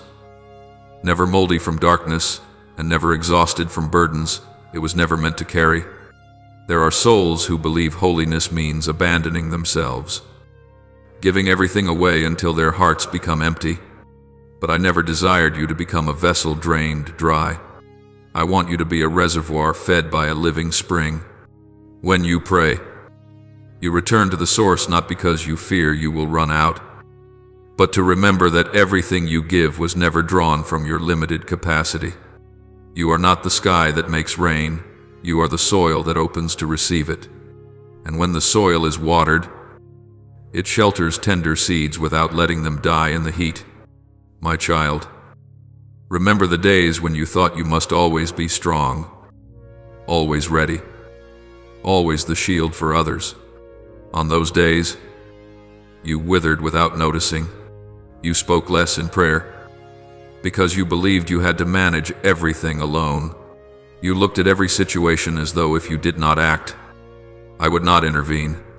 And in those very moments, your soul began to dry, not because you were weak, but because you forgot the source. Prayer is not the final resistance when everything has collapsed. It is the breath of the soul, the place you return to before exhaustion, before confusion, before fear turns your heart into a desert. As long as you still know how to seek me, you have never been barren. There are days when you look at the lives of others and your heart hears a call to stoop down and carry them. You see fatigue resting on their eyes like dust no one wishes to touch, unspoken words tightening in their throat like a stone lodged there, steps weighted as if each breath has become a burden, and you think that if you were stronger, more patient, more self-giving, you could save them. But prayer teaches a gentle boundary. You are not the place where every cry for help must stop. You are only the doorway that opens toward me. When you learn discernment, you realize there are burdens you may carry through prayer, but there are also burdens you must set down, because they do not belong on your shoulders, and if you insist on holding them, your soul will break. My child, there is a difference between carrying by love and carrying by fear of inadequacy. A heart that knows love does not rush toward every cry to prove its worth, it walks only where I lead it. A heart without discernment runs to every distress, tries to solve every crisis, tries to mend every crack, because it believes that if it does not act, everything will collapse. But that is not the calling I have given you. I did not create you to be the pillar of the world. I formed you to tend roots. You water the soil I assign, not every dry field around you. When you pray, you see what I am doing, not what you imagine you must do. And in that recognition, your soul stops entering battles that do not belong to it. Sometimes you confuse compassion with obeying every request. One person hands you their story, and you find yourself pulled into darkness you have never walked through. Another entrusts their future to you, and you feel that if you refuse, something terrible will happen. Prayer teaches you to ask a question before you offer your heart. Does this belong to you? Or to me? If it comes from me, you will sense a peace as calm as a deep river. Even if the circumstances have not shifted, if it does not come from me, you will feel confusion, mental strain, a sense of holding a stone that does not fit your hand. Do not mistake the urgency of desperate people for the voice of heaven. Where I call you will never begin with pressure. My child, there are souls who do not seek guidance. They seek someone to bear the consequences in their place. They want you to become a shield between them and decisions they do not dare face. They want you to pray for them because they fear prayer will reveal the truth they avoid. You may come to them with tenderness, but do not allow yourself to become their permanent protector. I never asked you to be anyone's savior. You are a signpost, not the road. When you discern, your heart remains soft, because you do not push your soul into a role I never invited you to take. There will be moments when someone's story makes your heart tremble with empathy. You will want to embrace them, to lift them, to lay yourself down as a plank for them to cross the abyss. But pause and look toward me. You may help only when the help does not bury the seed growing within you. You may carry only when the weight does not pull your soul away from the place I have planted you. Boundaries are not cruelty, they are the reverence of one who knows whose source they belong to. When you say, I will pray for you, you are not promising to solve their life, you are promising to bring them into the light where I intervene. That boundary keeps your heart from becoming a wasteland through excessive sacrifice. And do not forget this, the love I place in you was never meant to consume you, it was meant to pass through you. If you burn yourself to make light for others, only ashes remain. But if you let me be the flame, neither you nor they will be lost. Beloved child, there are people who walk beside you whom you think need a hand to pull them up, when in truth they need only a heart that stands next to theirs. Prayer does not teach you to jump into the pit so that you might drown with them. It teaches you to take hold of the rope from heaven and lower it down to where they are. When you pray for someone, you do not step into their tragedy. You step into my presence and invite them to look toward the light. There will be moments when they turn their face away, choosing darkness still, chasing the very things that wound them, but that does not mean your prayer has failed. Companionship in faith is not measured by their reaction, but by your fidelity in keeping your heart anchored in me while they learn slowly, painfully how to return to me. I do not ask you to become their wound. I invite you to become a witness that healing is real. My child, there are souls with whom you can walk only a short distance. They will knock at your door in the night, pour out their fears, plead for hope like one drowning, reaching for driftwood, and your heart will want to hold them tightly, to promise that everything will be fine. But prayer teaches you a tenderness deeper than comfort. You do not promise what only I can fulfill. You lead them to the place where real hope begins. You say, I will mention your name in His presence, not because you are avoiding responsibility, but because you know salvation is not yours to dispense. You remain there like a lamp by the roadside, neither dragging them forward nor pushing them back, simply lighting the path ahead so they may know they are not alone. There are those you will support through the silence of prayer. No advice, no instruction, no explanations.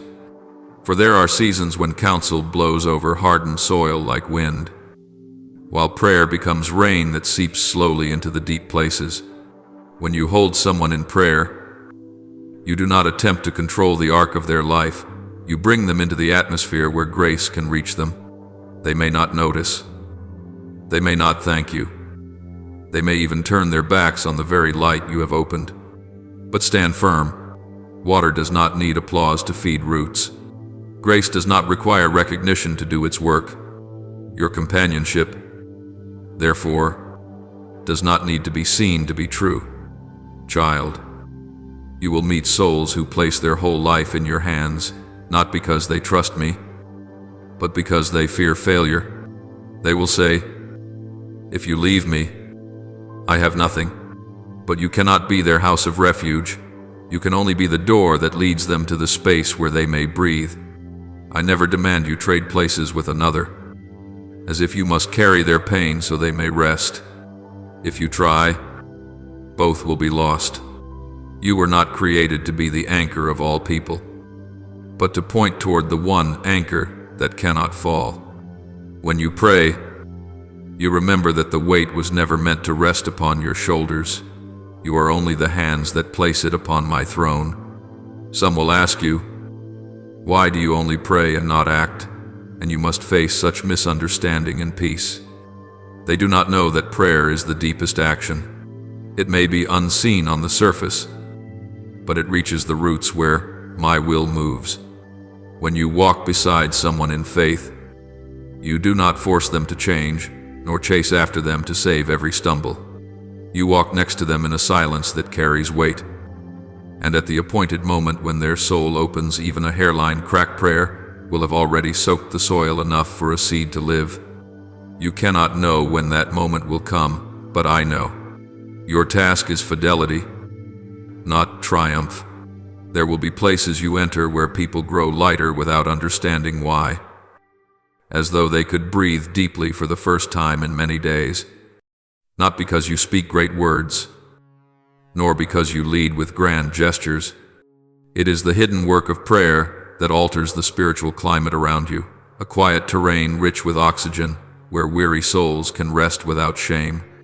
When you pray not only for yourself, nor only for those you love, but for the very space you step into, prayer becomes a root sinking into unseen soil and changing the atmosphere above. It is like the trace of incense in a dark room. No one sees the flame, yet everyone feels the peace. Prayer shapes the world not with thunder, but with endurance. It is like water pressing into stone, not loud, yet by the laws of life, it redraws the landscape. When you maintain the rhythm of prayer untouched by doubt, uneroded by haste, every place you rest becomes moistened by the same source, my unwavering presence. That presence does not flare up like a bonfire before the crowd. It is like a lamp placed low, gentle enough that stumbling souls can see their path without needing to close their eyes from blinding light. They may not remember your words, but they will remember the peace they could not explain when they stood beside you. Over time, you will realize that prayer is not merely a reaction to need, it is the architecture you carry. Like the invisible fence around a garden, others may enter without knowing why. The winds outside no longer crush the fragile saplings. You have seen places where harsh words shoot like arrows, where fear spreads faster than breath, where every step feels like an escape.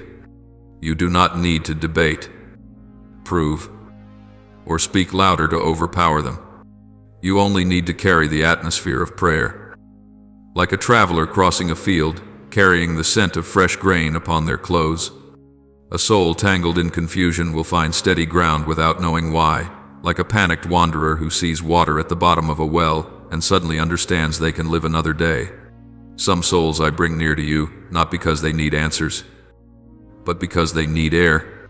You are not called to solve their puzzles, nor to be their specialist. You only need to keep the door open. When you pray, you open that space, a place without judgment, without jostling, without debt of reciprocity, where you do not look upon them with the eyes of the strong, but with the eyes of one who has been lifted. People do not always understand that peace is something that can spread, not only something you keep for yourself. But I see every moment you remind your heart to return to me before entering a conversation. I see every time you choose silence rather than respond in anger. I see every whisper sent in place of a desperate cry. These threads weave the spiritual atmosphere around you, and that atmosphere is the truest testimony of me. Think of those who have come near you, some only for a short while before disappearing, some returning after long silence, some arriving like the thirsty and leaving like those who have drunk. You do not need to hold them, for prayer does not trap souls, it releases them. You are but a point on their journey, a patch of earth watered just enough for them to set down their burdens and continue. You do not keep them to prove your compassion. You let them go because their source was never in your hands, but in mine. That freedom makes your spiritual atmosphere resilient. It is not threatened by acceptance or rejection like a river that does not alter its course because of those who drink from it. And when you step into places where your soul instinctively tightens to defend itself, strained conversations, rooms soaked in suspicion, environments where people only know how to speak loudly to drown out their own silence, prayer reminds you that the desert is not a place where I am absent. It is simply a place where you have not yet learned how to see. The desert does not withhold water. It teaches the soul to find its underground veins. And in each step, if you know how to return to me, you will discover beneath the dryness a hidden current still flowing. Not because the circumstances have changed, but because your heart has learned to read my traces in what once appeared meaningless. My child, this is how prayer becomes not only your refuge, but your way of being. My child, there are souls who believe that I only dwell in sacred places, candlelit sanctuaries, loud prayers spoken before a congregation, emotional moments that surge in worship. But you will discover that I am present in the spaces the world considers unspiritual, amid the noise of a crowded parking lot, in the office where pressure weighs heavy like stone, at the dinner table where the family silently carries worries no one dares to name. I do not require a setting to appear. I require a heart that knows how to see. Prayer teaches you to open your eyes, not to search for miracles outside, but to see my movement even where there are no hymns, no sacred feelings, no encouraging sign at all. You do not need the heavens to open to know I am working. You only need to learn how to stand still and listen. There will be places whose atmosphere makes you want to shrink back. People argue to win, not to understand. They hide their fears in arrogance, as though loud laughter could silence the trembling inside. But prayer makes you into a different kind of presence, not the presence of a conqueror, but of one who cannot be stripped of peace. You do not need to retaliate, to raise your voice, or to prove anything. You only need to keep your breath aligned with me. In the midst of all that noise, you become like a field of grass when a gentle breeze passes, neither resisting nor collapsing, neither uprooted nor carried away by storm. The souls around you may not understand why you are calm, but that calmness itself becomes the first testimony of me, not the philosophical arguments you might give. My child, there is something profound that prayer seeks to cultivate in you. Not every place to which I lead you will be favorable, but every place I send you carries purpose. There are places you will enter only to plant a seed, not to harvest. Places where your task is only to soften the soil, not to witness the season of fruit. Places where you are sent for a short moment, to place an invisible prayer like a low musical note, then leave before anyone realizes something has just occurred. Do not measure the value of your presence by human reactions. A tree does not know who is watching as it grows, yet it grows. Your prayer is the same. It does not wait for applause to take root. There will be souls who ask you, "What did you do to change that place?" And you will have to smile, because the answer will not be a list of actions, but a presence. You do not arrive to shatter darkness with flashy slogans. You arrive as light arrives in a room. It does not argue with darkness. It merely exists, and the darkness disappears on its own. When you pray, you are not creating shockwaves. You are creating foundation. That foundation is quiet, enduring, unpretentious. I use it the way I use root systems. No one sees them, yet entire forests stand because of them. And when your soul becomes familiar with recognizing me, even in barren places, you will no longer panic when the world shifts. You will become someone I can send anywhere. Because you do not carry light as a decoration, you become its continuation. There was a time when you thought that to help others notice the sacred, you had to speak sharply, to teach, to prove, to argue until they could not deny you. But prayer teaches you a different way. You do not force light to enter. You become where light naturally radiates from. Just as the fragrance of a flower does not persuade the honeybee, It simply exists. People may deny reasoning, but they cannot deny the peace that emanates from a soul that is drunk from my waters. You do not need to raise your voice to proclaim that I am present. Others will sense it in the way you live, the way you refuse to panic in the wind, the way you do not lose tenderness even when you are wounded. That is the power of prayer. It does not make you one who declares, it makes you a witness. My child, there will be souls who pass through your life and never ask, "What did you say?" But they will remember. When I was near you, I was not afraid. They may not know the prayer you whispered, but they know their hearts softened, that their wounds no longer bled as before, and they cannot explain why the noise in their mind suddenly quieted when they came close to you. I do not use you as a broadcaster of slogans. I use you like a calm body of water that reflects the sky. Whoever looks into you will not simply see you, they will see something deeper than you, wider than you, gentler than anything you could have produced on your own. Prayer does not blow doors open. It opens the windows of the heart just enough for light to enter without frightening those inside. There is a secret the world does not know. The influence that endures never comes from those who seek to control outcomes, but from those who know how to commune with me. When you pray, you do not strain to manufacture miracles to prove that I am real. You simply stand each day within the current of grace. And then you become the one whom the desperate seek, not because you have the answers, but because near you they sense that their soul still has a way out. You become the one to whom the restless entrust their stories, not because you are skillful, but because they find a support they cannot locate anywhere else. I do my work through you not by spectacle, but by the patience of love. My child, do not chase the bright lights of worldly influence. The world believes fame is the echo of power. I know that true power is rooted presence. An ancient tree does not search for anyone to sit beneath its shade. It simply stands. And through the years the weary come to it. You do not need to change everyone to validate yourself. You only need to be faithful to the soil in which I have planted you. The seed I sow does not bloom on the day you demand, but on the day its roots are deep enough not to break under the next wind. Transformation does not occur in spectacle. It happens in silence, like a stone being shaped by water, bit by bit, until its form becomes entirely new. One day you will look back and be unable to identify the moment I used you to touch another life. You will not remember the sentence that changed them, nor the conversation that turned their path.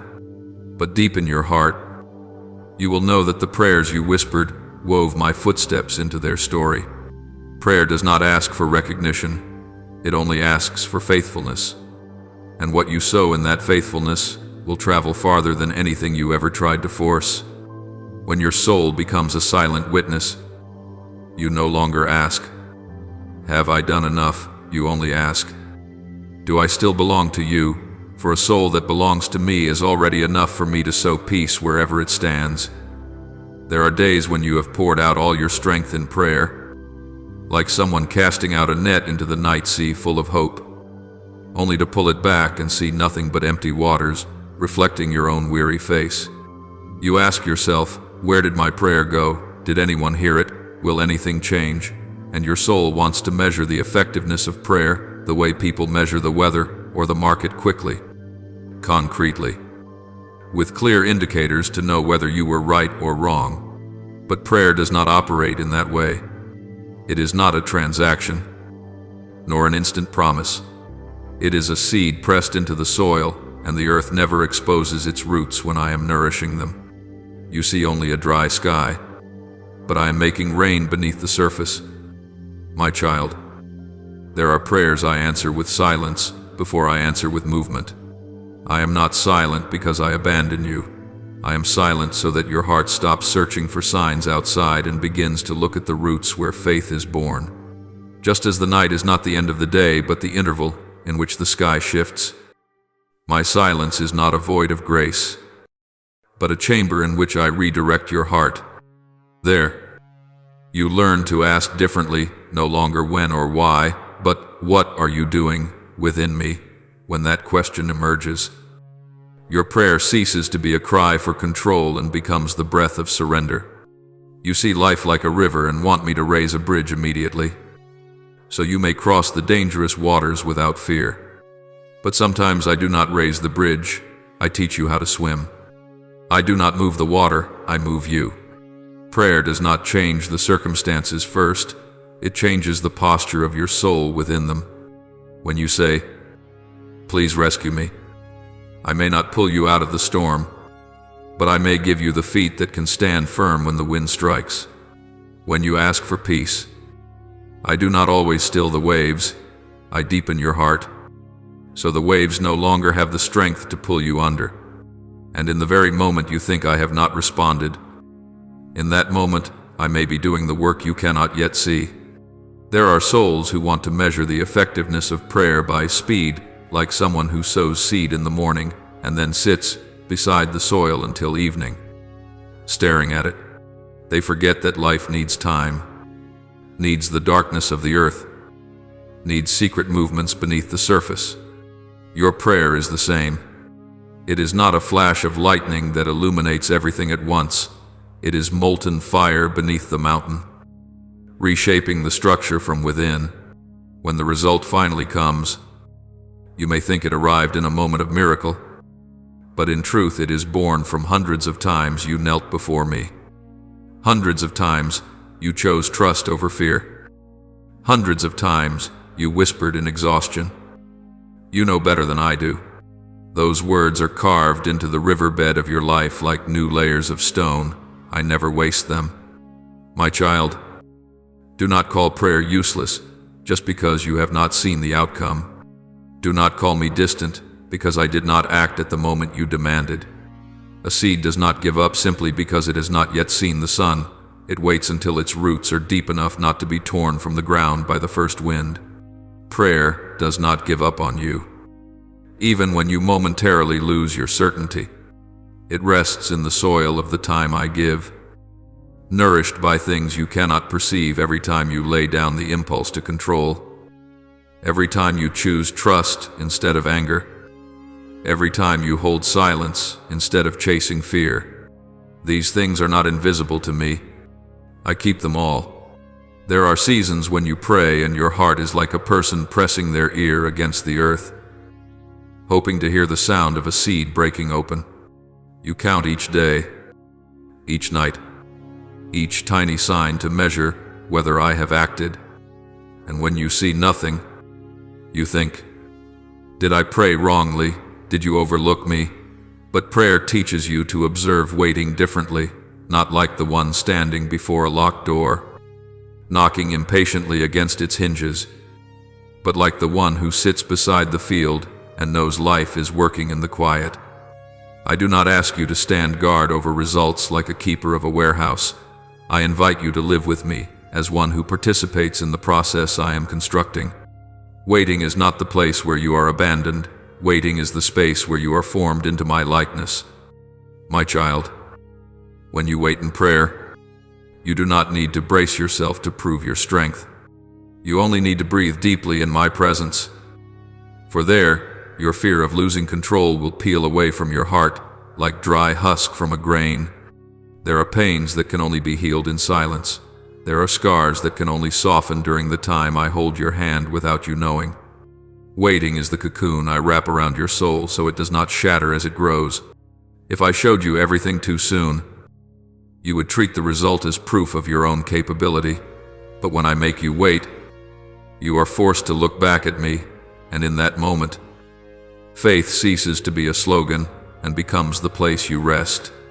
There are days when my process feels like steps in the fog you cannot see far, only enough for the next few paces. Prayer does not tear the mist apart. It teaches you to walk, step by step, safely. Sometimes I reveal a small glimmer, like a distant lamp, and you want to run toward it at once. But if you rush, you will pass by the lessons I have placed along the way. I do not lead you by speed, I lead you by purpose. That purpose is not to arrive, but to become. Some things you reach quickly will fade like smoke, But what I desire you to become must grow slowly, quietly, in trust.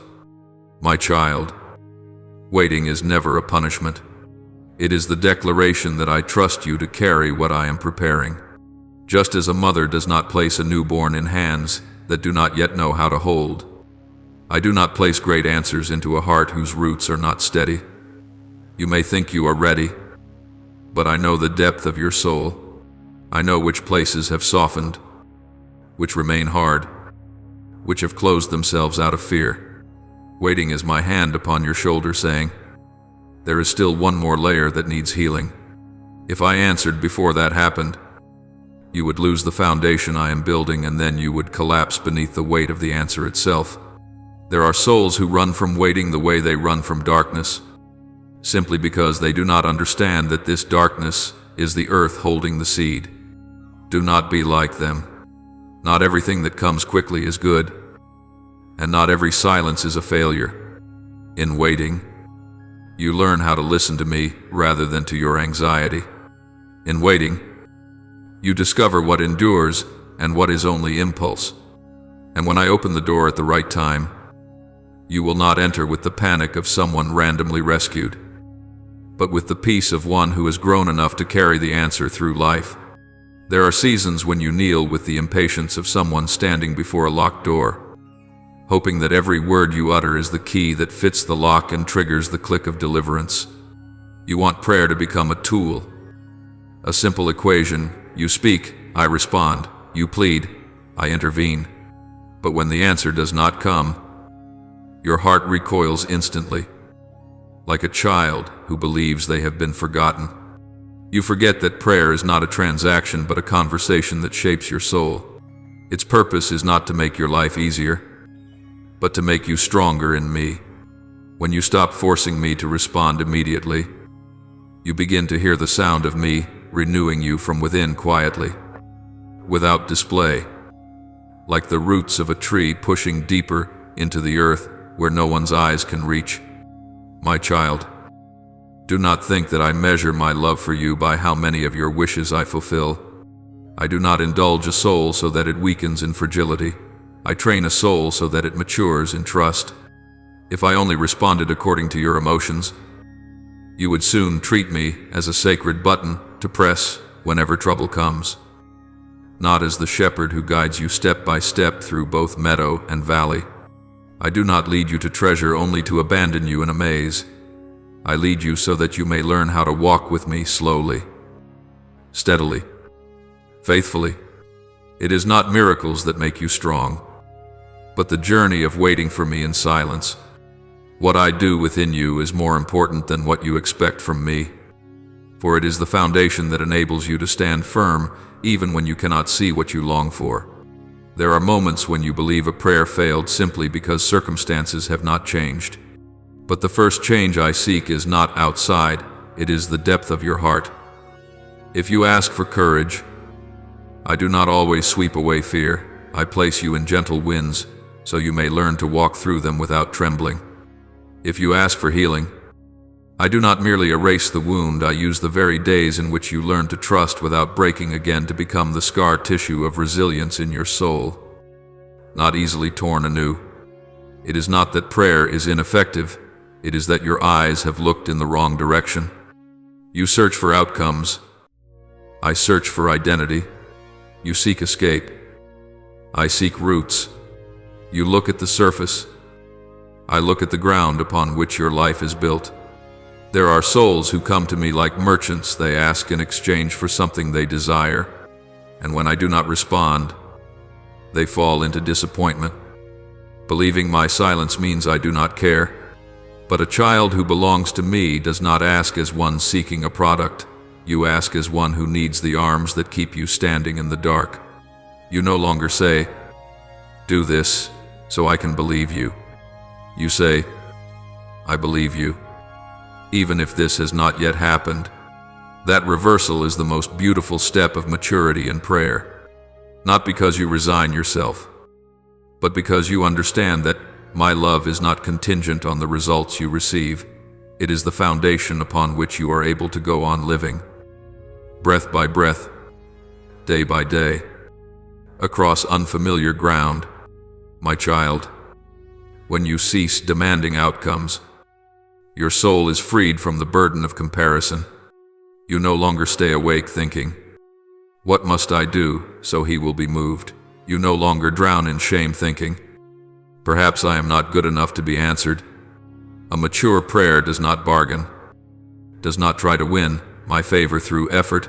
It places you in the rightful position. You are the receiver. I am the source. That peace does not come from every door opening at the right moment, but from accepting that I am writing the answer sometimes on the pages of your own life, sometimes on the pages of another's, sometimes in the sealed terrain of a future you cannot yet enter. I am never late. I only act according to season. And when that season arrives, you will understand that every moment of silence I placed in your life was a hidden stone, holding your soul strong enough to receive what I have prepared. There will come a time when you have walked the full length of this journey that you will stop and realize prayer is no longer something you do. It has become a way of being. You no longer come to me like a thirsty traveler seeking a well. You live in me like one dwelling in the stream itself. In the early days, you trembled as you learned to ask, afraid your words were not beautiful enough, not precise enough, not holy enough. But now you know I do not listen with ears. I listen with the heart. You may speak little, speak clumsily, even speak in weariness. Yet if your heart turns toward me, heaven already moves. No cry is too small for me to hear. No tear too silent for me to record. You have learned to walk not with false confidence, but with the deep assurance that I see you even when the world does not. And then you will discover a tenderness that takes a lifetime to learn. Prayer is not a bridge into the future you hope for. It is the cradle that holds your soul in the present. You no longer pray to escape the storm. You pray to know that in the storm, my hand still holds yours. You no longer pray for immediate answers. You pray to know that even before the answer arrives, I am already here. Spiritual maturity is not when you stop asking when, but when you begin asking, what are you doing within me? When that question becomes as natural as your breath, you will know prayer has ceased to be a request and has become communion. There are afternoons when you walk along familiar roads, and suddenly you understand knowing how to pray is not knowing how to speak, but knowing how to be silent. Silence not because you have run out of words, but because you are filled with the awareness that I sit beside you, requiring no introduction, no elaborate phrasing. You have lived long enough to know that prayer is not a sound, it is the posture of the soul. A soul that knows how to kneel, how to shed its armor, how to place each fear at my feet. That is a soul no darkness can defeat. You no longer need to prove your faith to anyone, because the peace within you proves it for you.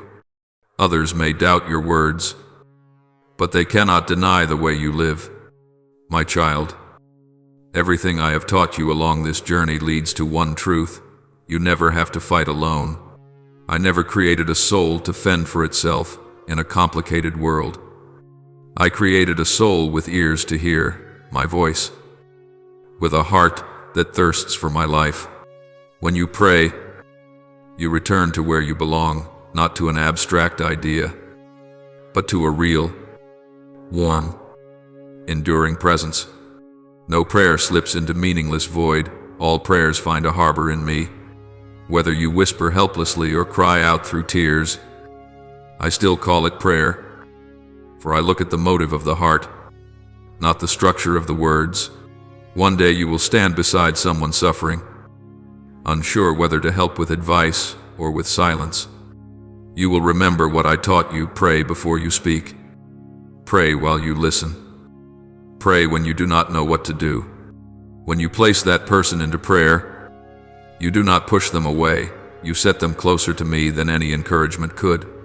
When you hold them in my heart instead of your own, you stop fearing that their weakness will break you, because you know that power does not come from your effort, but from my presence shining through you. Another day, perhaps in the middle of the night, you will open your eyes to a nameless quiet. No storm, no pressure, no crisis. Only a stillness so deep your heart wants to call my name without knowing why. That is when prayer has merged with your soul as heartbeat merges with the body. You no longer need a reason to speak with me, you only need to be alive. And when you say, Lord, here I am, you have said everything. No explanation, no argument, no presentation, just presence, meeting presence. In that moment you will understand that the greatest thing I give is not the answer, but myself. In the end, you will know that prayer is a step away from control, not into uncertainty, but into the realm where heaven acts on your behalf. You do not need to hold every string, measure every outcome, or brace yourself against every change. You only need to open your heart. Here, do as you will. When you dare to let me write the story, you will witness chapters you never had the imagination to write yourself. I will open doors you believed were sealed forever. I will touch places in your soul you never dared to look. I will sow life in the very ground you once believed was dead. And when you stand at the final day of this journey, not an ending, but another beginning, you will smile at what you once feared, letting go. You will understand that nothing you entrust to me is ever lost. Everything is returned to you as a piece no one can steal. You will no longer pray to escape, but to belong, not so that you may prove yourself strong enough, but so that you may rest in the one who is strong in your place. And in the deepest part of your soul, you will know prayer is not the voice of desperation, but the voice of communion, not a sign of weakness, but the evidence that you have a place to return to. That is the final truth I want you to engrave upon your heart. You are not merely someone who knows how to pray, you are a soul that lives by prayer. You do not simply raise your voice, you are the voice. You do not merely walk through darkness, you carry the light. You do not simply seek me, you are held by me. And from the moment your heart understands this, you have entered the realm where heaven moves on your behalf, where you stop proving and begin being, where you no longer ask yourself whether you are enough, because you already know you are loved. Now pray as follows: Lord, teach me to see the limits of the control I always cling to. I often think that if I do not take care of everything myself, everything will fall apart. Yet it is by holding too tightly that I lose my peace. Show me that letting go is not failure, but the opening through which you enter. Deliver me from the feeling that I must strain against every circumstance, so that I may know I am not the foundation of my life, you are. Lord, grant my heart trust rather than calculation. I always want to know everything in advance, to be certain that the future is in my hands. Yet these plans only harden my spirit. Teach me to be like the seed in the earth, not understanding everything, yet still growing. Help me to live by the small steps that are illuminated, rather than demanding the light of the entire road. Lord, make my prayer the place where I turn my face toward you, not to present every argument, but to rest in your presence. When I cannot form the proper words, please look at the intention of my heart. When I no longer have words at all, let the Holy Spirit intercede with groanings I cannot express. Help me understand that even my silence is heard by you. Lord, free me from the fear of fighting alone. I am accustomed to tightening myself as if everything depends on my shoulders. Teach me that my true place is not to control the world, but to be the child whom you lead. Bring me back to humility, not to be weak, but to know that true strength comes from reliance. Lord, teach me to stop when my heart becomes overloaded. I always think I just need to try a little harder, push a little more. Yet what I call determination is often only the fear of being abandoned. Remind me that you never stand afar, waiting for me to prove myself. You come near before I can utter a prayer. Open my eyes to see the hand you have already placed beside me. Lord, Teach me to release what I cannot control. There are things I cling to only because I fear losing them means losing myself. Teach me that what does not belong to me will leave no matter how hard I try. And what you have prepared will not be stolen. Grant me the peace large enough to accept closed doors without calling myself a failure. Lord, help me see that faith is not clever calculation to achieve results, but fearless surrender.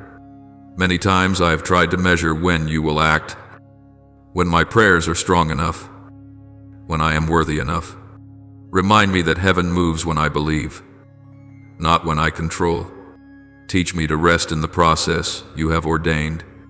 Lord, heal the place within me that constantly worries I must handle everything alone. I look at life like a battlefield where I am the only one guarding the walls.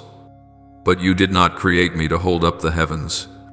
Teach me to place my burdens in your hands, not because I am powerless, but because I belong to you. Lord, help me trust what I cannot yet see. When I sow seeds and see no sprouts, when I pray and hear no reply, when I step forward while the road remains misty, remind me that you are working in the silence. Teach me to rest like the sower who sleeps peacefully, without checking every root, simply trusting that life is growing unseen. Lord, teach me to accept that I will not understand every reason. I often ask, why this moment, why me, as though the answers would make me less afraid. But it is not explanation that makes me strong, it is your companionship that keeps me standing. Teach me to place my hand in yours, even when I cannot yet see the path. Lord, give my heart the wisdom to distinguish between responsibility and control. I want to do my part well, yet often I have taken on yours. Teach me to live wisely, to act when I can, to stop when I must, and to pray when my strength has run dry. Help me understand that my portion is not to do everything, but to be faithful to each step you invite me to take. Lord, grant me the courage to let go so that you may begin, not because you are weak or slow, but because you do not compete for control with me. Teach my soul to open a door instead of building a wall, to listen instead of scrambling for solutions, to return instead of striving to win every battle. Lead me to the place of peace, where I no longer need to prove I am enough, but only need to believe that you have always been near. I offer this prayer in the holy name of Jesus Christ. Amen. Do not forget to subscribe and turn on notifications so that together we may build a strong community of faith.